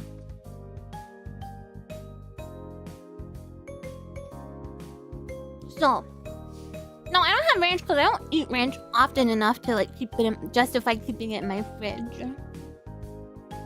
So yes, Pico 8. I put $1 sign because this is it's not very expensive. It's $14, and I think it goes on sale sometimes as well. But it does cost money, so keep that in mind. It is available for Windows, Mac, Penguin, Raspberry. I'm in Dallas. Have I tried Game Boy Studio? I've briefly looked at it, but I have not like tried it extensively. But we did talk about that at the beginning. These are homebrew engines. These are game engines. Yeah, the original Hug the Bucko was Pico 8. It's the cost of a stick of gum. It's not that expensive nowadays. Today's economy. So it's another one of those self-contained, all-in-one game engines. I made my very first game ever in Pico 8 with no programming experience, just to give you an idea. And it has some really unique features. The engine itself has a sprite and tile editor, and it has a music and sound effects editor, and a code editor all in one. And the Pico 8 has a really unique concept. It's classed as a fantasy console, and all the games created for it have cartridges, are called cartridges. And these cartridges can be exported as like a special type of PNG, and then you can drag and drop that PNG onto the Pico 8 application, and it's going to open the game, which I think is very neat. And there are some very heavy restrictions on the kind of games you can create. So it is 8-bit, hence the name Pico 8. And the resolution for your games is going to be a max of 128 by 128 pixels, so very, very small.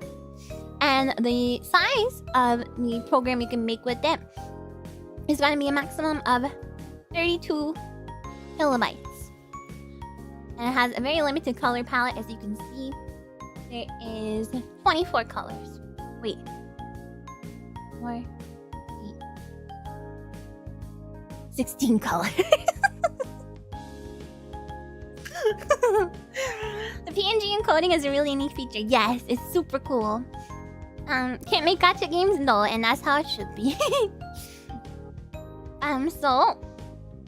The code editor uses Lua as a language, or at least it's very similar to Lua, which I, as a complete beginner, was able, without any kind of coding experience, outside of like CSS and HTML, of course, I was able to pick it up very quickly and learn some of the logic. And although I sometimes ran into issues with messing up the syntax and stuff, not properly doing it, but there's lots of documentation online to help you out. Pico 8 is very popular. The sprite editor is really simple, and the way it indexes the sprites is very straightforward, so you can use them in your game really easily. And if you fancy yourself as the kind of person who tends to overcomplicate art for your games, I think having this kind of like size and color limitation can really help. Sorry, I'm like congested now because I ate pizza. The music editor is also really cool. You can make sound effects and you can make music using the tracker. The tracker can take a bit to get used to, but if you want to make like a simple song, it's quite easy. And it's dead simple to make sound effects. Very easy. And one of the best aspects is the really extensive community around Pico 8 and really extensive documentation. So often you can just kind of like Google, you know, whatever issues you find, and you can find a solution online. And I also recommend reading, I read to start Amiya Aranha. the game development with Pico 8 zine to learn some of the basics. 906 GI, that's a cute popcorn. Thank you so much for becoming a Bucko. Get some Buckos going for 906. Bucko.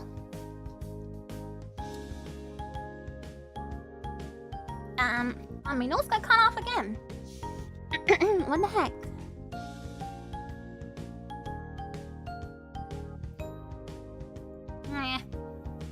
Here we go.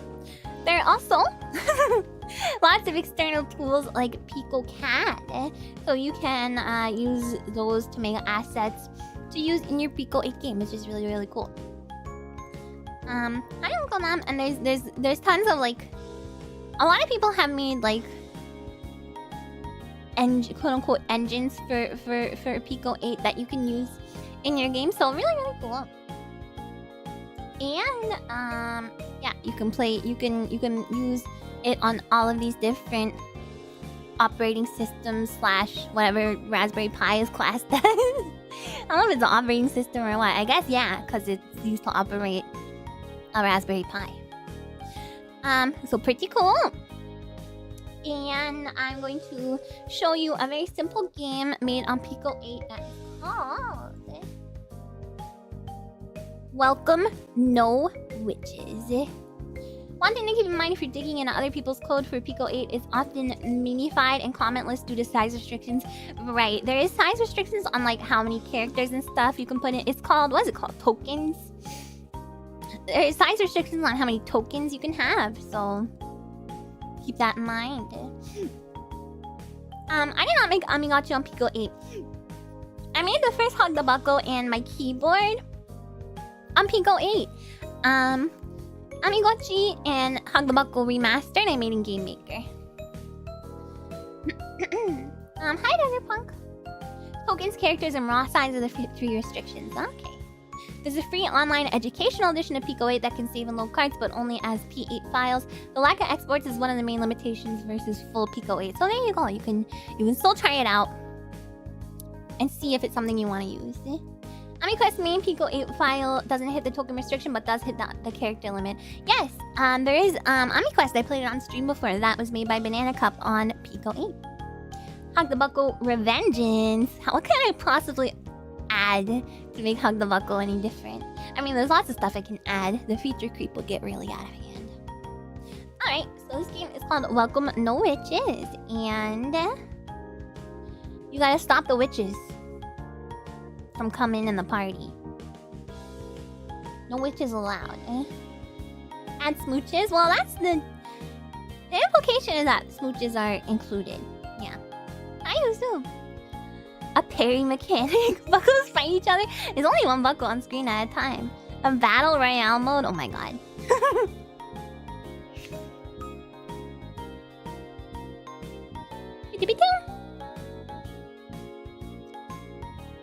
Let me unmute my browser here. Oh, my root beer went flat so fast. I thought this had audio. Here we go.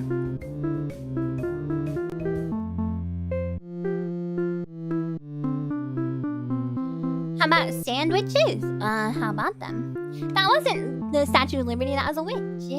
We don't love these witches out here. I love witches. Witches are cool, but we can't let them into the party. Witches get stitches. Didn't you slam it out of anginess? Slam what? My pizza? Yeah, it's cute. The gala has begun. Allow princesses in, but accuse any who don't follow the rules, for they must be witches. This game is mean to witches. It's like medieval, you know. Press that to allow in. Press X to accuse. Get a score of 20 or more to unlock a new dress code. Dress code, simple. Okay, you have to start with simple. I got louder!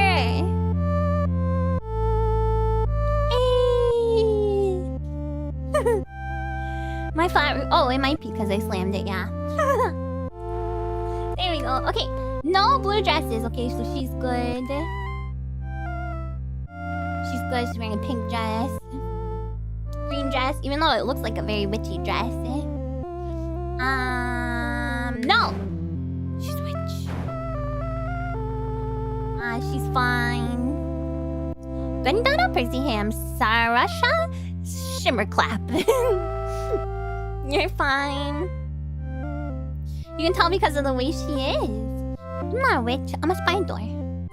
You're fine. That's green. Witch! You're fine. That's pink. That's adorable. Witch! Oh my god. Stay strong, brothers. About what? Hasbro ran out of LLP names real fast. Rosalind Tower Whisk. No! What else is written? Witch names, no known witches, and then your score. Then how did you cast this spell on me? I went boom, shua shua pum. You're fine. You're in a pink dress. Emmeline Weatherwood. Woo! I like how they use I find it interesting how they use the Harry Potter font. It's very, very recognizable. And a very low whisk. That's a witch. It's not like we're killing the witches. They just can't come to the party. Whoa, she's not wearing a dress. That's unusual. Marilyn Glitter. Well, you do glitter so well, girl. Shine on, girl. Shine on. Grahilda McFist. Yeah. Ah! Oh god, the party is ended. That scared me.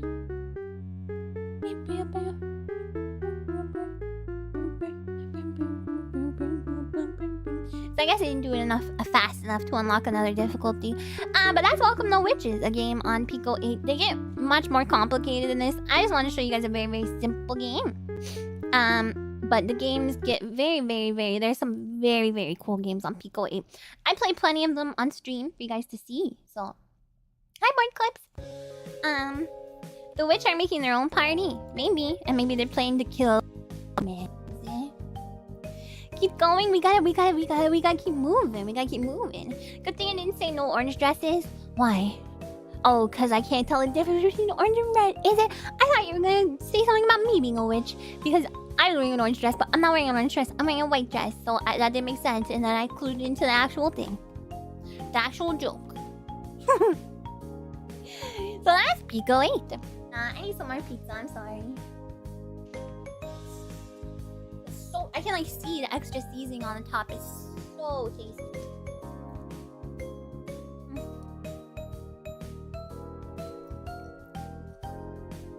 It's spinning a lot on a single cart. With the randomly generated stuff. It wasn't I mean crab joke. It's pepperoni pizza.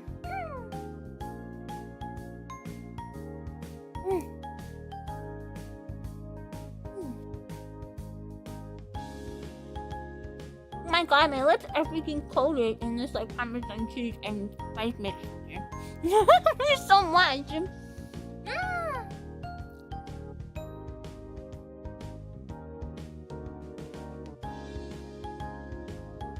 It's like I'm eating a freaking jelly donut. Season me on me. I should try a little obey on it. I almost said little bay.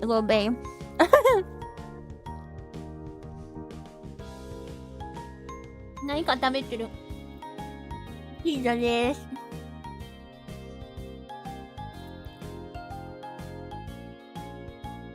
とっても安いピザです。I mean, very cheap pizza. She always says the most Ami things. It's just true!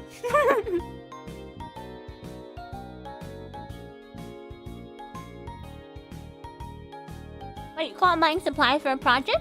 Witchcraft. Then I do witchcraft all the time. I just bought supplies for a project this morning. No, I didn't. I'm kidding. Some little bay on the old Caesars. Ew, old Caesars. Ew.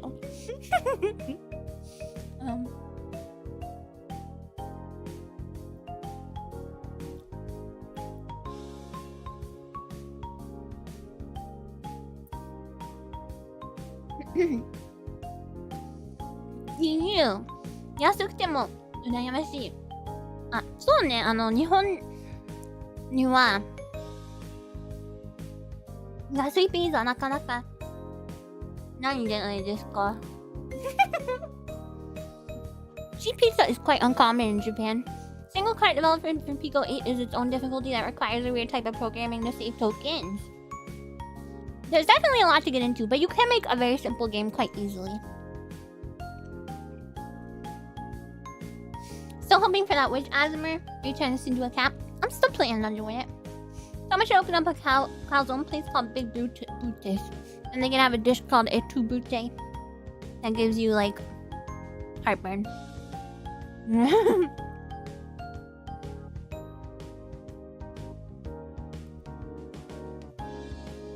Chaining variable statements to avoid the tokens from equating something. Ah!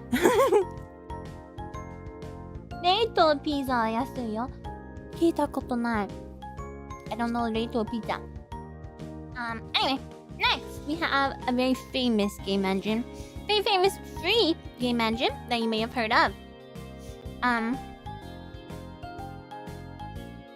Called Ren'Py. I guess it's Ren'Py, since the pi is for Python. There's an old Caesar in the Senate is to die for. Is that a joke? That goes over my head because I don't understand the Senate. I am the Senate. Why do you old people instantly think of heartburn? Because it's real! A very real problem. Free knife in the back with every order. Play down in 30 minutes to get your money back. This is specifically for visual novels, so... called Ren'Py. It's very, very well known, very popular. That is based in Python, as the name would suggest. And you may know it as the engine that the famous Doki Doki Panic, just kidding, Doki Doki Literature Club was made on. As Python? Yeah, I just said that. I can hear the hatred and I am the Senate. Bucko dating at... No.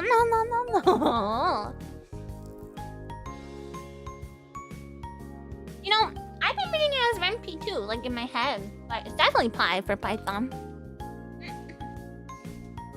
Yeah, look at that friendly sneak. It is made with Ren'Py. Was Katao Shoujo on Ren'Py as well? I don't know. I doubt it, but maybe. Oh, Katao Shoujo did use it apparently. There you go. Did you know Mario 2 is really just Doki Doki Literature Club? Hey! I made that joke on Twitter. You stole that joke from me. From Ren'Py? Oh yeah, maybe.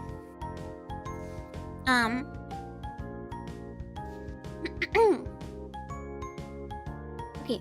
Anyway. It uses a very basic scripting language, so it's easy to learn if you're a beginner. It's pretty friendly, but you can also use Python to make more complex games and implement custom logic at your leisure. And the documentation is very, very extensive on their site, and it's being used by many games and some very famous ones. So there's lots of support and video tutorials and stuff out there online. And sorry, I've just eaten, so I have hiccups. This is terrible. This is terrible presentation etiquette. Yeah, I'm gonna DMC your joke. Not a big Python fan, not gonna lie, but I've heard Ren'Py is learnable with very little programming knowledge. I've heard the same.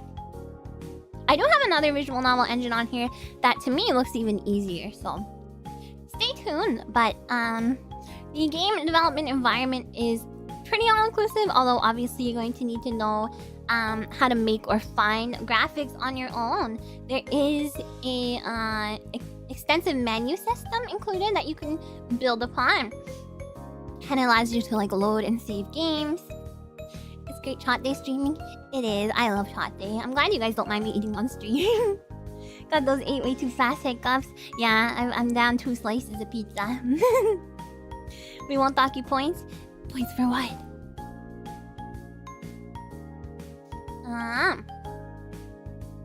There is also a quick start guide on their website to walk you through how to make your very first simple game. And there's lots of video and text-based tutorials, so should be super simple if you want to create just a basic story. Hi Fidel! Just 2 so far, yeah. Glad you're comfortable eating on stream with us. Yeah. Yeah, it's fine. Right? You guys don't... It's not gross for anyone, right? Well, whatever, I gotta eat. I'm not gonna starve to stream for you guys. That's a little too far. Good girl points here. Have 100. Thank you. Microscopic? Me? Yeah.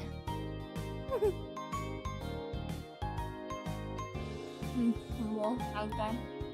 Of course it's fine. Yay! Yeah, it would be not very reasonable for you to be like, no, don't eat on stream. Like, what am I supposed to eat? It's totally fine. We all enjoy it. Yay! I enjoyed too. So a game made with Ren'Py. I'm gonna show you.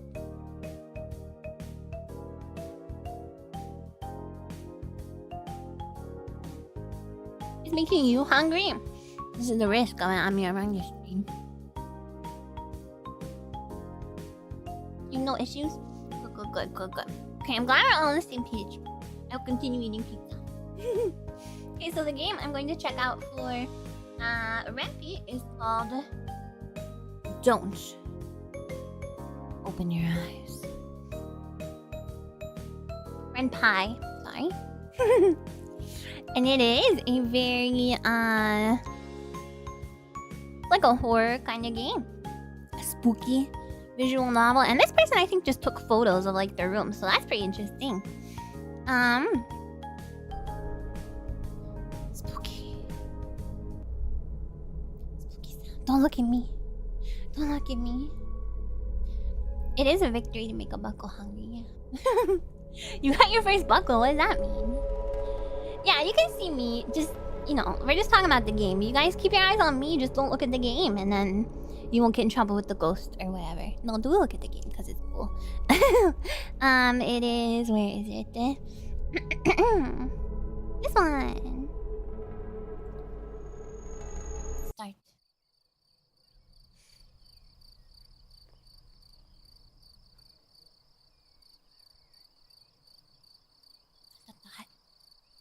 It's getting late. My eyelids have begun to feel heavy. I better go to sleep. I leave aside the book I've been reading to look out my window.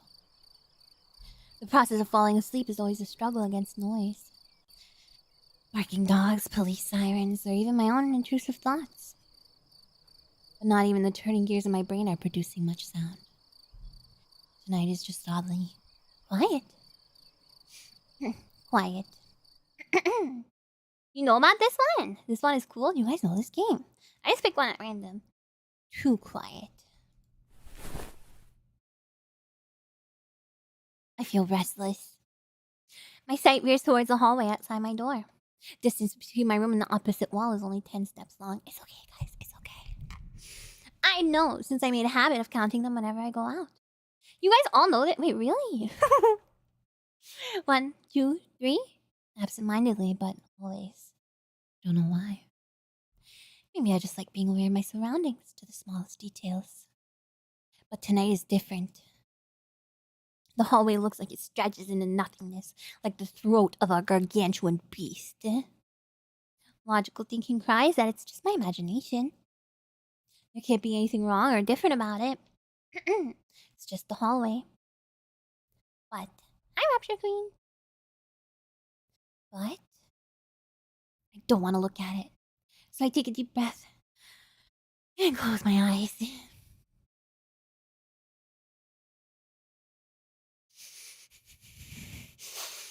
Devil Queen. In my room? Hi, Carlos. There's a bed. In my room? There's a wardrobe. Is this Snoot game? What the heck does that mean? Hi, Zero Route. In my room. There's pictures framed on the wall. My room is a part of myself. It's a world I know like the back of my hand. Were someone to blindfold me and ask me to find my way around, I'd do so without the slightest difficulty. As long as nothing changes, having my eyes closed makes no difference. In this room, I can always find what I want to find. This is Five Nights at Freddy's. Hi, Pitako. Because in this room, I know how everything looks. I need to wake up early tomorrow. I should really try to sleep.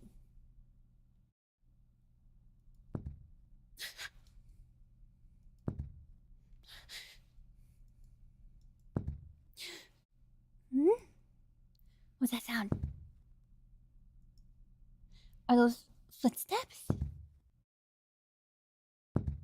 No, that's impossible. It must be my... It's not impossible. Someone could have broken in. It must be my imagination. But it's getting closer. And closer. I see dead people. And closer. And closer. I'm ready for a jump scare. Oh, you're gone. Right, there's no way someone can be there.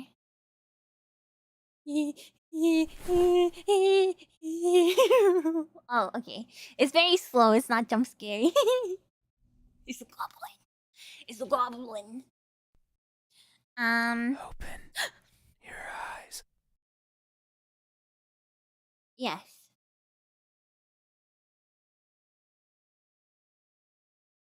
Everything's fine. There's nothing there. Open your eyes. The end. Or is it? You have to play more to find out. Oh no! Nah. It's a sectoid? What is that? It was not Slenderman. No, I don't know who Slenderman is. It's not your kind of ASMR. What, you don't want me to hear me say, open your eyes. Pizza!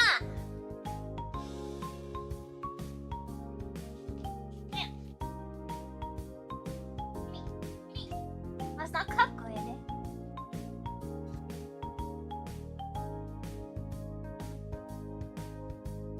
You happen to choose a game that was really popular for a bit? I'm not sure how that happened. I just picked randomly. Hagu.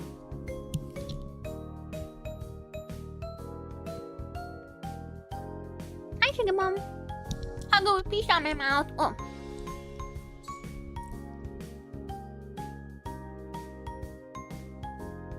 I know who Slenderman is, but they said Slenderman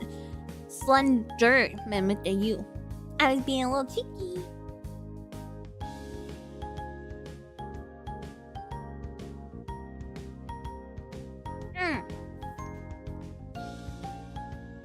But is it ever cooked? Usually my little seasoned pizza's cut fine. I think it's time. Open your third eye or fifth. For me, it would be my fifth, yeah. But spiritually, my third. But physically, my fifth. Your enemies in XCOM that look like your stereotypical gray men. Aliens! Next, we got Iron not get pizza sauce on you. Thunder Woman. Bender Slam. Slender Blam. Yeah, usually it's hot and ready and cut good. Ami with evil more eyes. Could you handle? 7 if you count your glasses. I don't think my glasses count as eyes.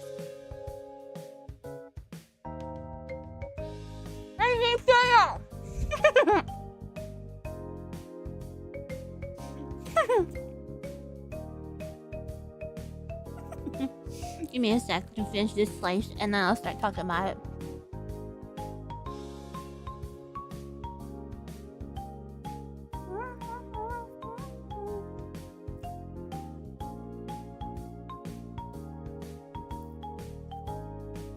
More eyes. Don't want to say anything about more eyes.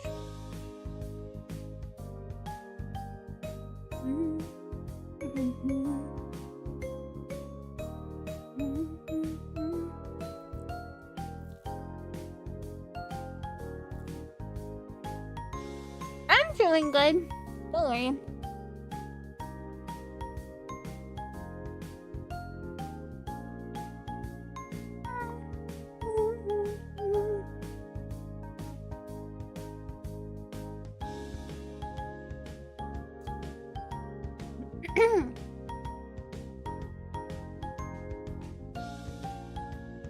What? Okay.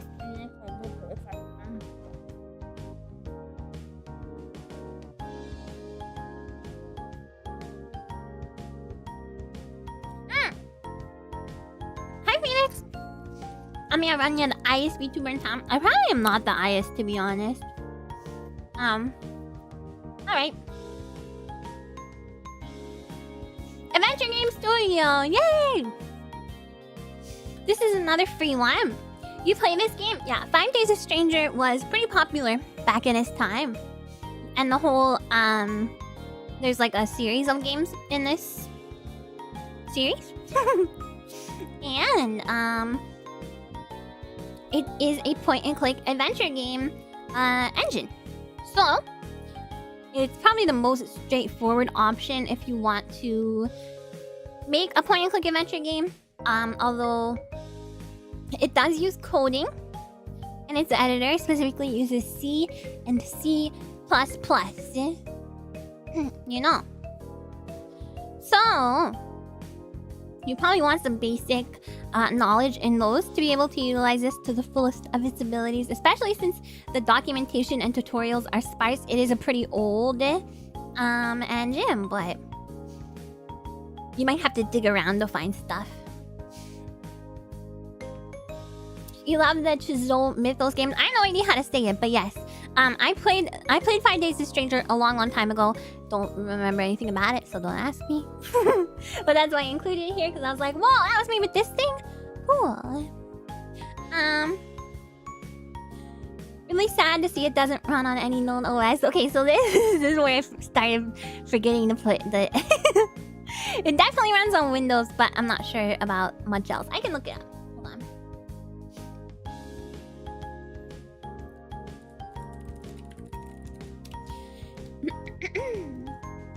Meow, meow, meow. Meow, meow, meow. 5 Days a Stranger is a very good game, by the way. If you have not played it before, I recommend. It is available for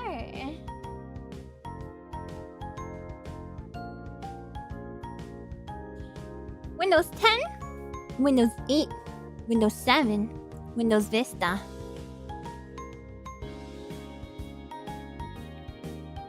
Windows 2000, XP. Does not run on Windows 2000, XP, ME, 98, 95, or lower. So this is just Windows, Windows-based integrated design environment. Yeah. So there you go.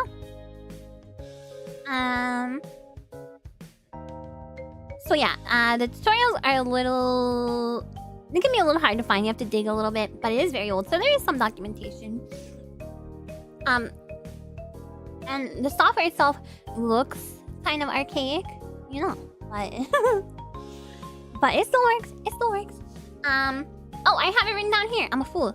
It only runs in Windows. However, the games that can be that it makes can be played on Windows and Linux and Mac. And it supports the playing of AVI files, WMV files, FLC files, and OGV videos files. If you want to include some FMV cutscenes in your game, you can do that. Thanks for the stream. Thanks for coming, CRCU. So, pretty cool. This was one of the only adventure game engines that I could find. Otherwise, if you want to make an adventure game, probably better off just using something like Godot or Game Maker, I would guess. If you want to make a point-and-click adventure game. But, let's see here. The game I have to sample from this one is called I Want Out. This might be another spooky one. I'm sorry if it is.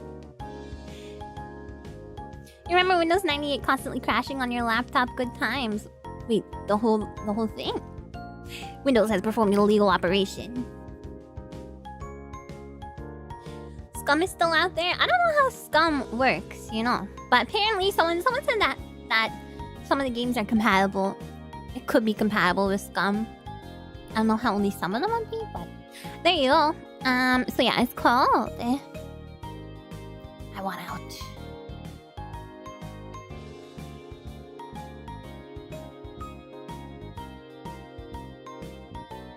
Give me 1 second to set it up. Oh yeah, this one's gonna be spooky. Can you guys see it? I can't see OBS right now because the game window is too big. Well, I can do this. Yeah, okay, there it is.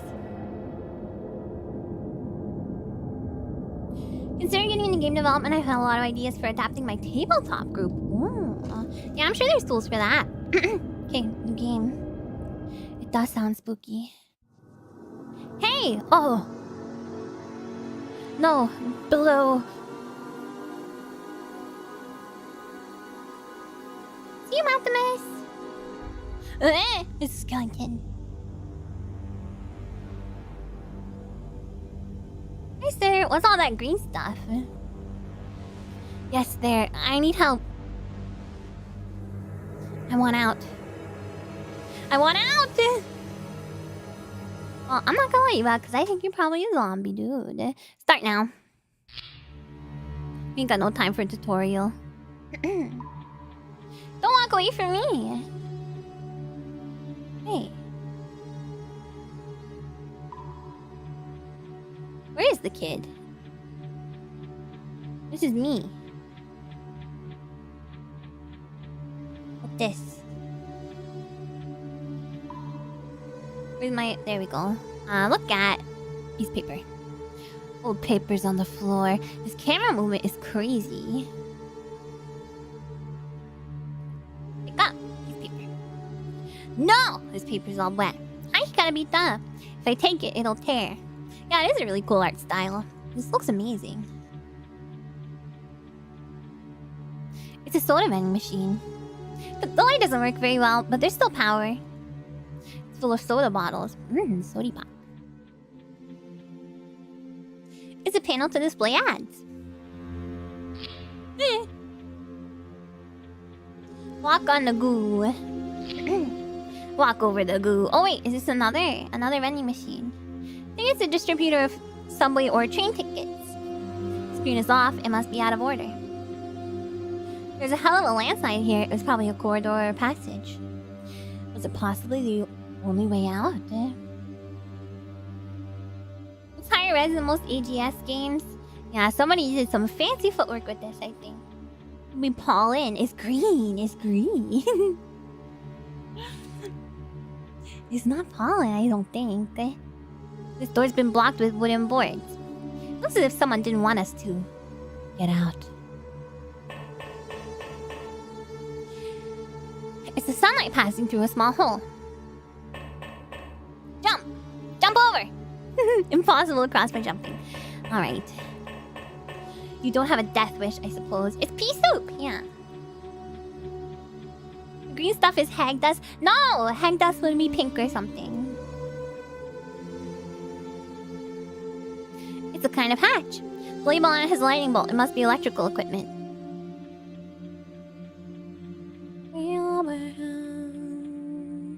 See, it's probably for people waiting for a train or subway. For the longest time, AGS only supported very low resolutions. Ah, they must have updated it. That kid could use some hag deaths. He's quite young. Yeah, could be lavender. Could be. And a metal object, or maybe a plastic one.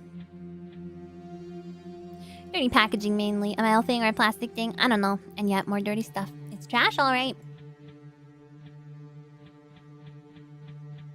Go down. Well, I can't go down, I guess. Oh, a phone. A telephone. That's where we pay. There's a coin inside. Oh my god. Let's get a drink from the vending machine with the coin. Maybe.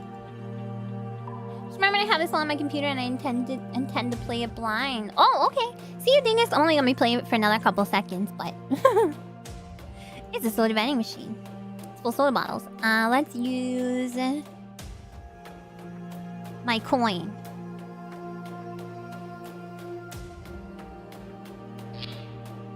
Use it. You don't want to, but you have a coin. Okay. Fine then. It's an elevator. I wonder if it works. It's the Kali elevator. Press it! I'm so aggressive. Nothing happens. Looks like there's simply no power. Alright, so that's enough to give you an idea of what the heck kind of games it can make. Obviously, that is a more advanced one. But it's a very capable game engine nonetheless, so... If point-and-click adventure games are your genre, there you go. Very impressive, very cool. Genghis Khan, if you're still here, I'm done playing that. It supports a text parser like the early Sierra games had, but it's more primitive than what you find in a dedicated text adventure system. Yeah, but still pretty full-featured, I think. for how, like, easy it appears to be to use. Very interesting, yeah. It's a full-on point-and-click game, yeah. Cool pixel art and everything. Yeah, I kind of want to play the whole thing now. Alright. Let's look next at the Stencyl. Thanks for sharing that. You're welcome. You're very welcome. Beer. My throat's so dry.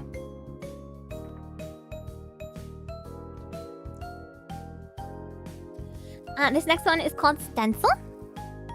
And it's another engine that allows you to create 2D games in a ton of different genres, and it requires no coding. No coding required. The editor is mainly drag and drop, and there's some visual-based coding. You do have the ability to write code, if you have that skill. Sorry, 2D. You picked some good ones so far. Yay! That looks like Scratch. It is Scratch. It uses Scratch. So, I'll get into that in a second. Good night, Indecisive. The language that it uses, I've never heard of. It's called Haxe or Haxe, Haxe. So apparently it's similar to ActionScript 3, Adobe's ActionScript 3, if you're familiar at all with that. But if you prefer not to do any kind of coding, you can avoid doing that. Welcome, Zach. Hello. So the design mode is an iteration of the MIT Scratch project, which is working with blocks that represent code logic. So that's what you see here. This is the block. And depending on how your brain works, it might be more intuitive for you than coding. And to make a game using Stencyl, you're going to need some kind of skill using third-party graphics editors, because this isn't one of those all-in-one, romps where you can just make everything in the thing itself. So you need to know how to use Photoshop or Paint.net or Microsoft Paint or something like that. The block. Blah, blah, blah, blah, blah. The block. And the genres of the game it makes are very varied. So you're gonna need a strong image of what you want your game to be like. So yeah, kind of similar to game maker or something like that with how you have to make the assets separately and bring them in. But a lot easier because it's drag and drop. So you don't need to know any coding. Although you do have to learn some stuff, but it's not coding. So some people are very, very averse to any kind of coding or programming language, which I understand. I was at one time too. So if you'd rather just see everything visually, then you can. The game that is made with this that I'm gonna show you guys is so cool. So cool. Welcome back to Maskless. We've all been there. I never thought I'd be good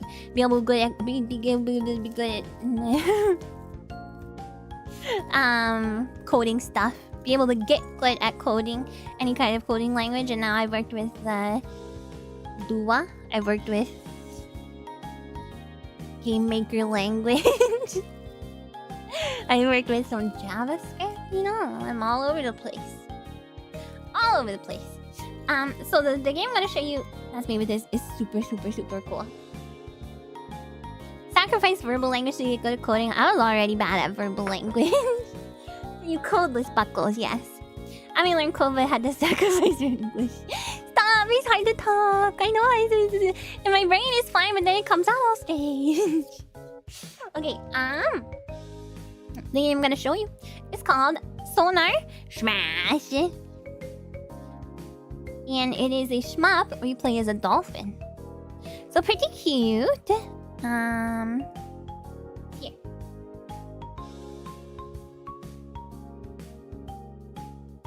Pretty cute and very, very cool. You picked up Game Maker really quick. Thank you. I really, really, really wanted to learn. I'm always like the type of person who's like, I always say I'm not very smart, but if I really want to learn something, I can. Where the heck is my sound? Do I have the browser muted?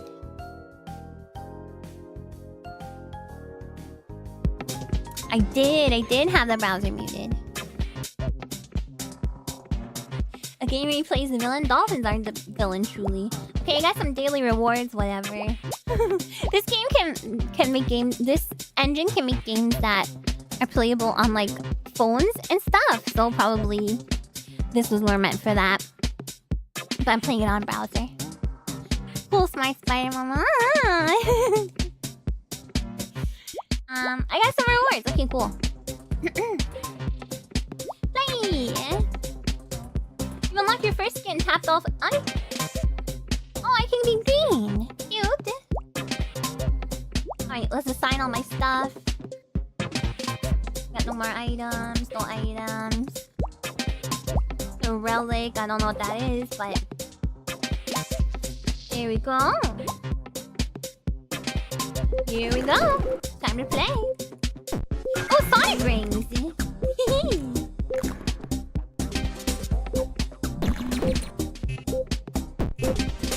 So it's a cute little dolphin shmup. Oh god. The movement is sluggish. I guess because you're underwater.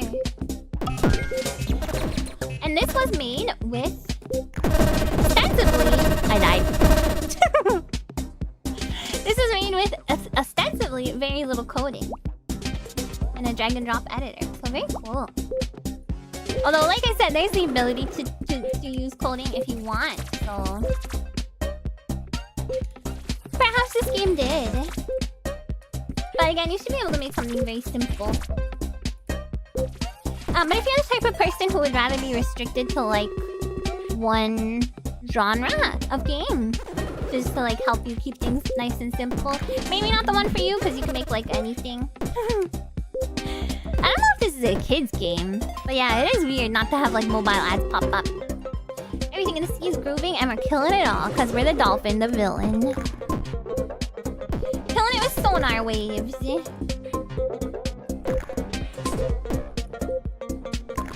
The ocean's evil. I feel like I should be able to do more moves, you know. But I don't know how.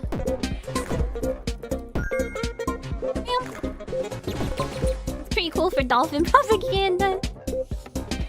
Kill all the sea creatures. Where's the octopus disappearing to? Dolphins gave you tinnitus? You mean this dolphin or like an actual dolphin? Hi, Riff Graphics. Is it too loud? I'm so sorry. Hold on. You won't find these prices anywhere else. Okay, I can buy stuff. Hold on. A whale sonar is powerful enough to deal internal damage. What? Internal damage to your organs? You mean dolphin? But they're to the beat. I want that. Yes. I want that. I don't have enough rings. I want this. Oh, okay, whatever. Bye.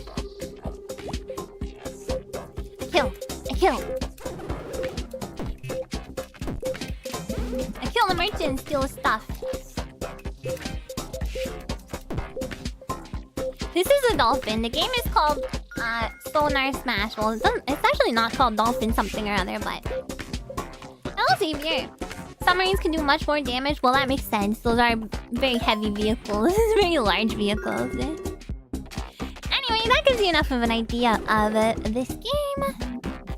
So I'm going to commit self, you know, I'm gonna swim on myself. Hi, my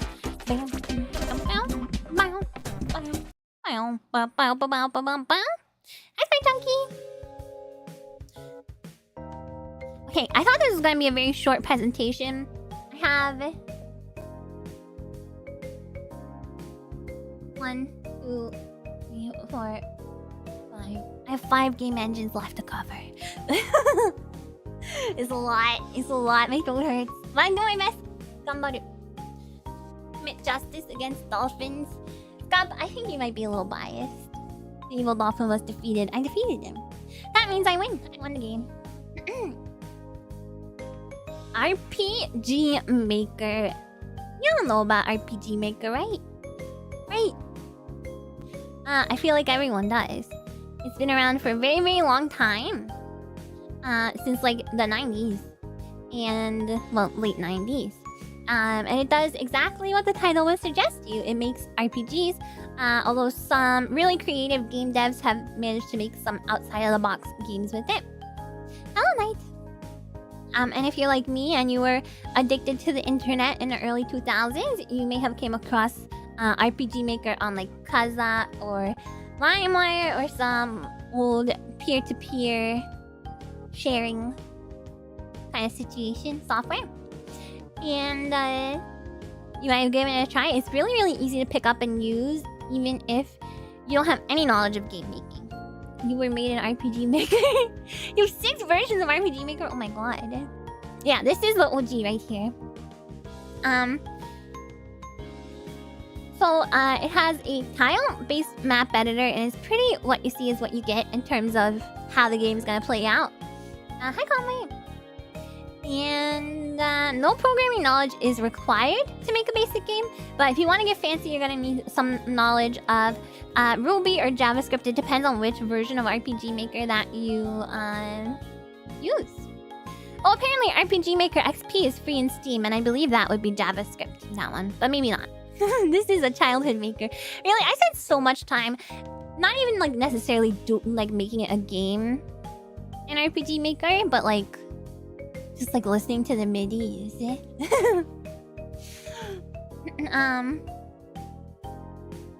Good old RPG Maker made some terrible 2-screen games back in the day. Yeah, I made some, some nothing games.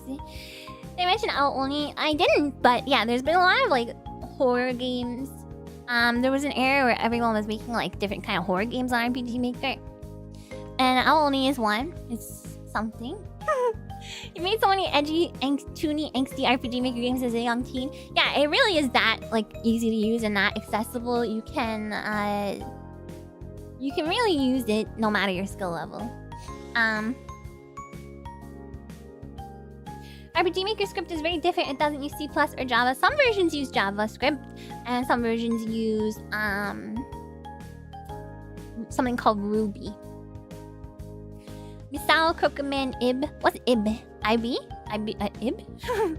Witch's House. I never played any of these games. I might play Owl Only, actually. Played a couple of DBZ and Castlevania RPGs made on RPG Maker as well. Yeah, it was always a fun thing to like take assets from like Final Bout, Dragon Ball Z like Final Bout or whatever. It's pronounced Yib. Oh god, not this again. And just like use it in your RPG Maker game. Pronounced like Eve. Oh my god, oh my god, oh my god, oh my god. My head's gonna explode.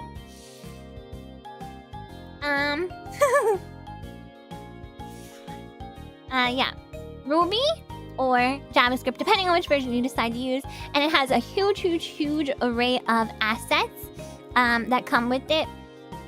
So even if you want to create a game with your own like custom sprites and character portraits, you can save a lot of time by using some of the provided tile sets and like the music that it provides. And it also has an event system, so you can make interactions with other characters, and you can make events trigger depending on where your character like steps on the game map. And there is a battle editor to do turn-based battle. It's also possible, I think, to do like action RPG, but it can get a little advanced. So probably want to stick with turn-based stuff. And it's been around for a really long time. So there's tons of tutorials, there's tons of free assets, and there's lots of resources online. So it is a little expensive. It's around, depending on the version. Well, apparently RPG Maker XP is free on Steam now, so you can just use that one. But depending on the version, we're running like $40 plus. So more expensive than relatively compared to the other ones we talked about, but did I say skate a number name? You raked in this engine? Yeah, I think a lot of people did. I have, even though I never, released anything onto the world, because back in those days it was like, how do you even do that? I guess you could share it back to Kaza. It's like 150 in meat box. Yeah, to me it's expensive for something I might not ever like do anything but play around with, but you're making your own game now with it. It was given away for free for a time. Oh, not anymore though. You put some older versions on discount or free sometimes. Yeah, so keep an eye out if it's something you're interested in. Got Humble Bundle 10 years ago with RPG Maker XV in it. Oh, see? Humble Bundle's awesome. We have... Can I do this? Put it as an attachment on a forum post or something. Just like put it back into the world of Kaza. Hi, a blob. RPG Maker XP was only given away for a limited time. Okay, it apparently costs money again now. I was just going based on what someone said in the chat, but... Imagine the return on investment when your RPG goes big. Them's big words. I'm a Humble Bundle partner. You can use my affiliate link if you want to grab anything from Humble Bundle. Humble Bundle. I haven't checked in a couple days, but... yeah. Not if, when. That's not my, I did make a DBZ game, Heart. I did. I made a DBZ game in RPG Maker. I'm not even gonna lie. And I used DBZ midis. My Japanese teacher would always say, when you go to Japan, not if. I did. I mean, it wasn't good. It was probably like 2 screens, but... yeah. Alright, cool. Was Chunks the main character? Absolutely.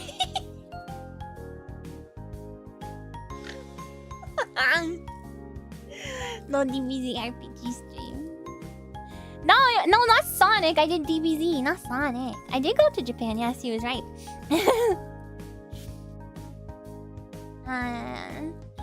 So that's RPG Maker, and I have to show you a game made with RPG Maker. I'm gonna show you one that's not quite RPG-esque. It's kind of very simple, kind of outside the box, but just gives you an idea of exactly what it can do. Oh, let's throw to mine. My hee hee ha ha. Hey, I was a young weeb, okay? What do you want from me? No point in trying to deny it. Well, obviously I made Trunks as the main character.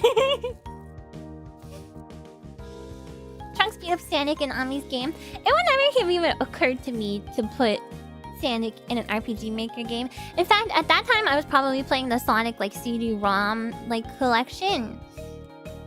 So like, it would have never occurred to me to have Sonic in an RPG context. I don't think so. So yes, let's take a look at this game. It is called What Body by Bun_Tired. Ba-dum. What body, question mark?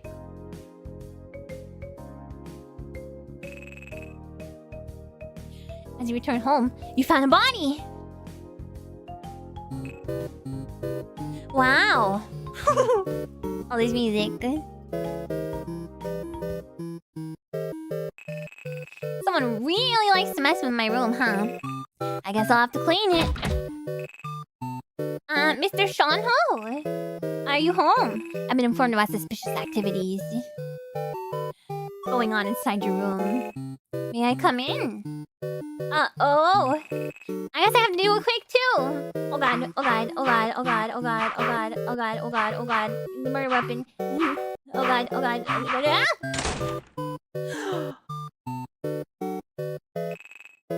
Just as I thought. There's no way you could have a body in here, right? A body? Forget it. Sorry for barging in. I'll get going. Just like that, you escaped justice. What justice? I just came home and there's a body. That body, ooh. The music is way too lighthearted given the circumstances. Yeah, I love the character designs in this game. I chose this one because of the art specifically. I was like, the FBI operates almost as fast as real life here. That's just our landlord, I think. Soon after you come back to making sketches of a man that just happened to be conveniently lying in the middle of your room. I mean, you're an artist after all.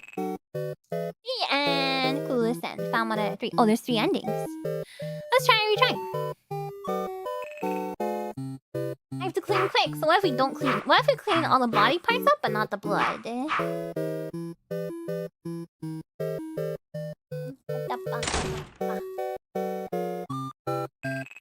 Yeah, okay, there's clearly something illegal going on here. I'm sorry, Mr. Shanho, but as much as it pains me, I have to arrest you. What? You're my landlord. You can't arrest me. And so he dies. You present it to the court, where, though due to the innocence of your looks, people start to pity you. They convince themselves in some kind of scenario you being the victim all along. And you just roll with it. And yeah, you get jailed for only 2 years, one of which you actually serve. And you get out of prison, you continue doing the very same crimes you used to. Well, thanking God for making you this cute. 2 out of 3. Okay, what happens if we clean up? What happens if we leave like 1 blood spot? Let's just leave that. Hi, Phoenix. And hi, Saber Knight. God, my chat is so broken. What the heck?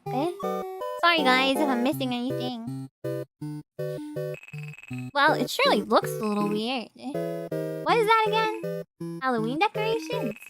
They're hella realistic for that matter. Well, this is because I made them myself.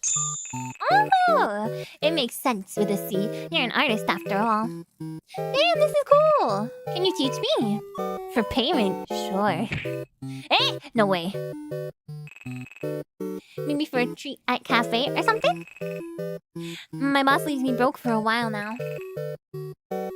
I wonder why, huh?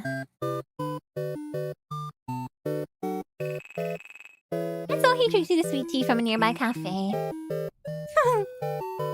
I know Shadow Zone. Wait, are you Shadow Band? Is that no fun zone? Oh. It almost feels like a date. Oh, he's not your type. Go to the Bucko though. Wow, great job. Thank you. I got a snack out of it. You wonder whether you obtain a chance to get someone by keeping this relationship going. You wouldn't mind another man lying curled on your floor, huh? This author needs to stop thinking about yaoi and start thinking about yaoi. What? Date and yay! We got all the endings. So that is What Body by Bun_Tired, and that was made with RPG Maker. You got Shadow the Bandhog? No. No. I like your picture though. Yo, Gyaro Sengen. It's like a different Gyaro Sengen. Where is this window.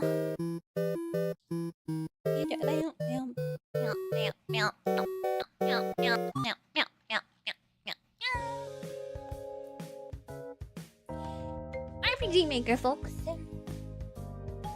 Next, another visual novel maker. Hi, Daniel. We're not jamming. I don't know what we're doing. We're looking at game engines. We're all over the place. Huh?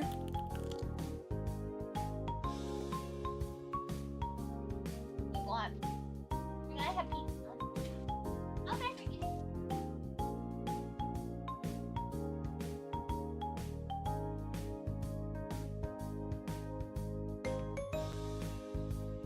I can really easily see that game, but with Ami characters and a cut up Bucko.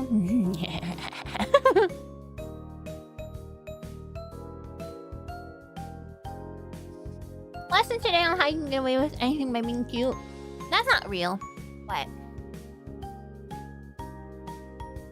I mean, I assume it's not real. What would I know? Not like I'm a cutie pie or anything. It's Tuesday JS. JS stands for JavaScript.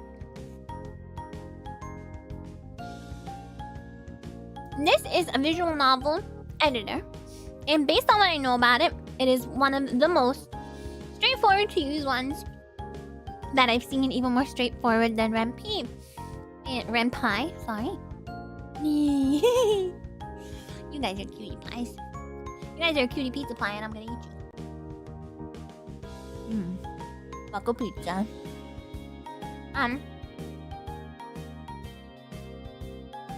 So this is another engine that has an in-browser version, or you can use it as a standalone piece of software. And the main features that make it really, really simple is the drag and drop interface. So it helps you edit your scenes, and there's like a flowchart display that lays out the script and the plot elements and any kind of branching paths of the plot in a way that's very visually straightforward. You can see it here. It's like nodes. You know.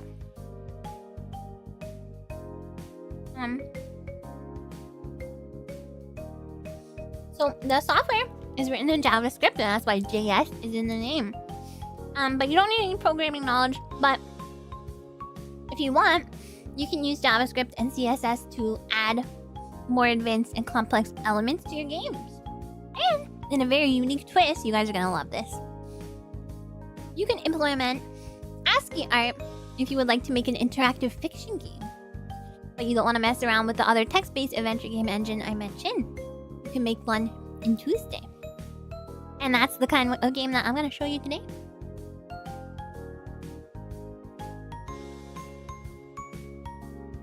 It's about aliens.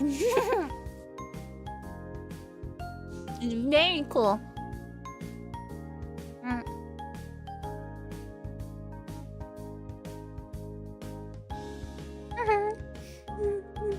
And it's called UFO Quest.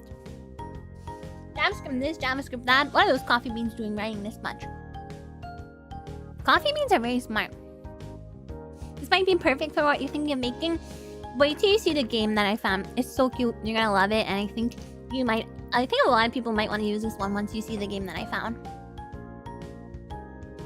I didn't make it aliens on purpose. It just is cute, okay?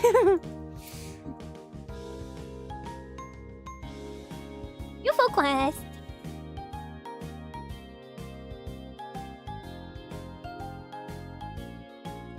I don't think this one has sound.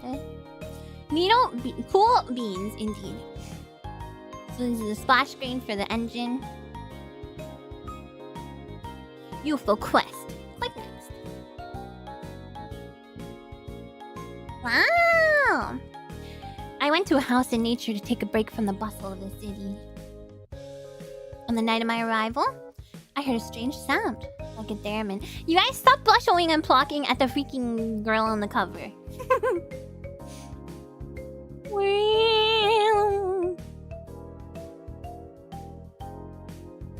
I ran outside and saw something strange in the sky. It looked like a UFO. I'm gonna call out the UFO. I managed to get their attention. The spaceship flew up to me and pulled me into the new door. With a bright flash. Hi, Cooter.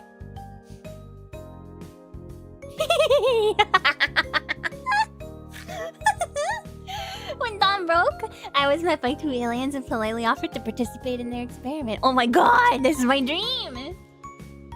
Agree. What? I did not get this far, just for the record, when I was testing this game.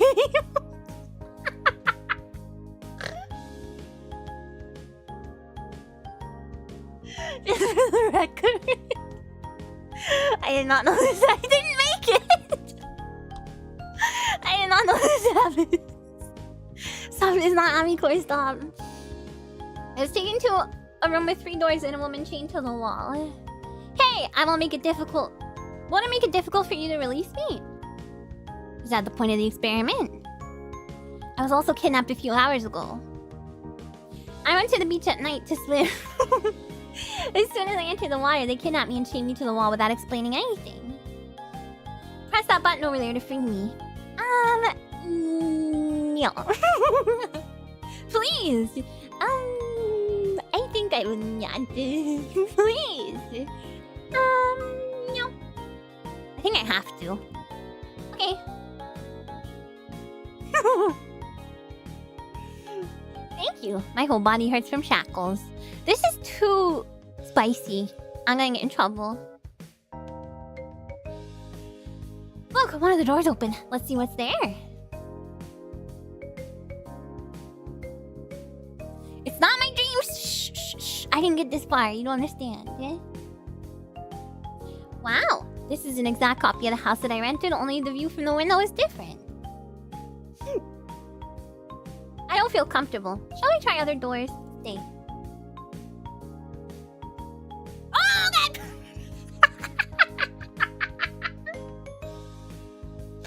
Not again!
Daniel, thanks for renewing your membership. Okay, so the next game engine we're gonna talk about is one called RPG Paper Maker.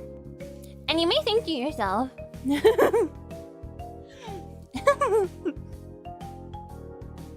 may think to yourself, what is this?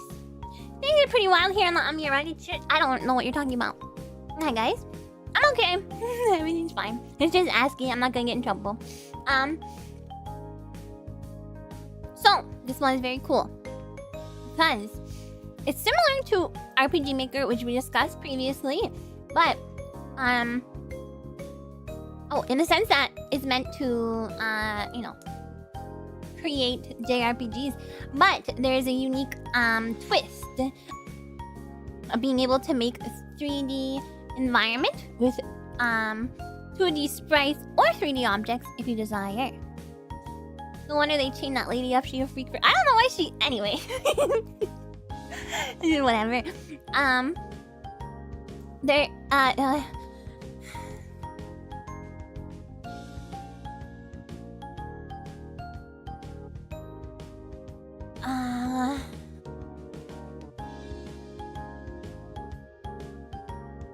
Hi, Krito. Where was I?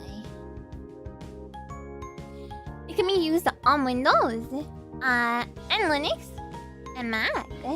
And there's also plugins that will allow you to make action RPGs. And soon, apparently, according to the website, there will be one for making tactical RPGs. And it's meant for beginners, so there's no coding knowledge necessary. Stop! You guys, it's really hard.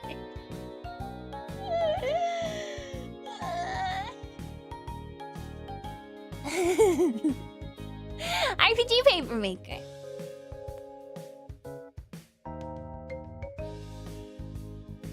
No coding. You don't need coding.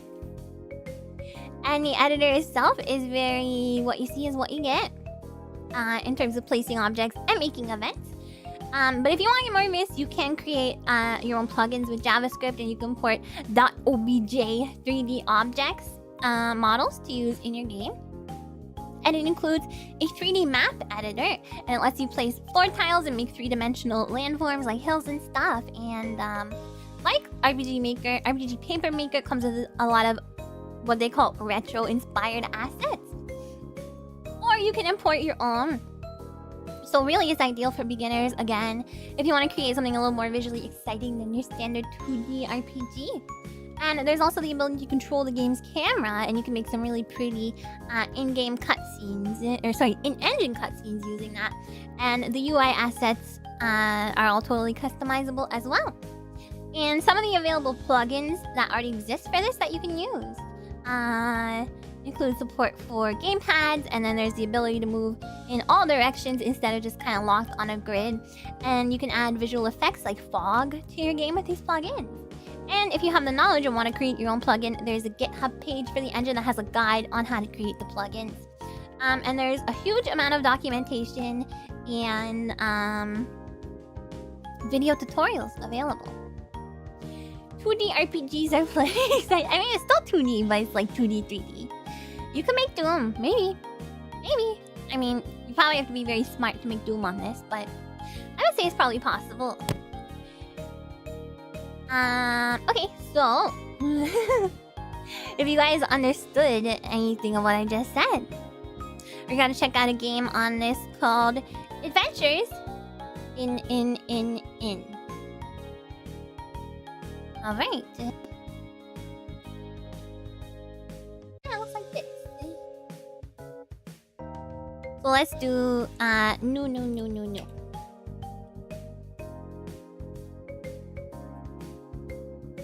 Welcome. Oh, I haven't muted, I think. That's what it's called. It's called Adventures in.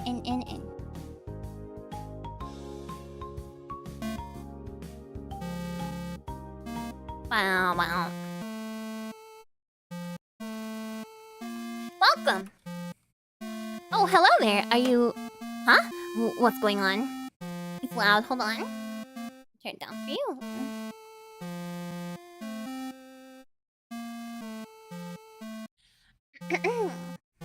Enjoying your rest after work. Gonna need your energy. Okay, Kirito, thanks for stopping in. Is this supposed to look like a horror glitch?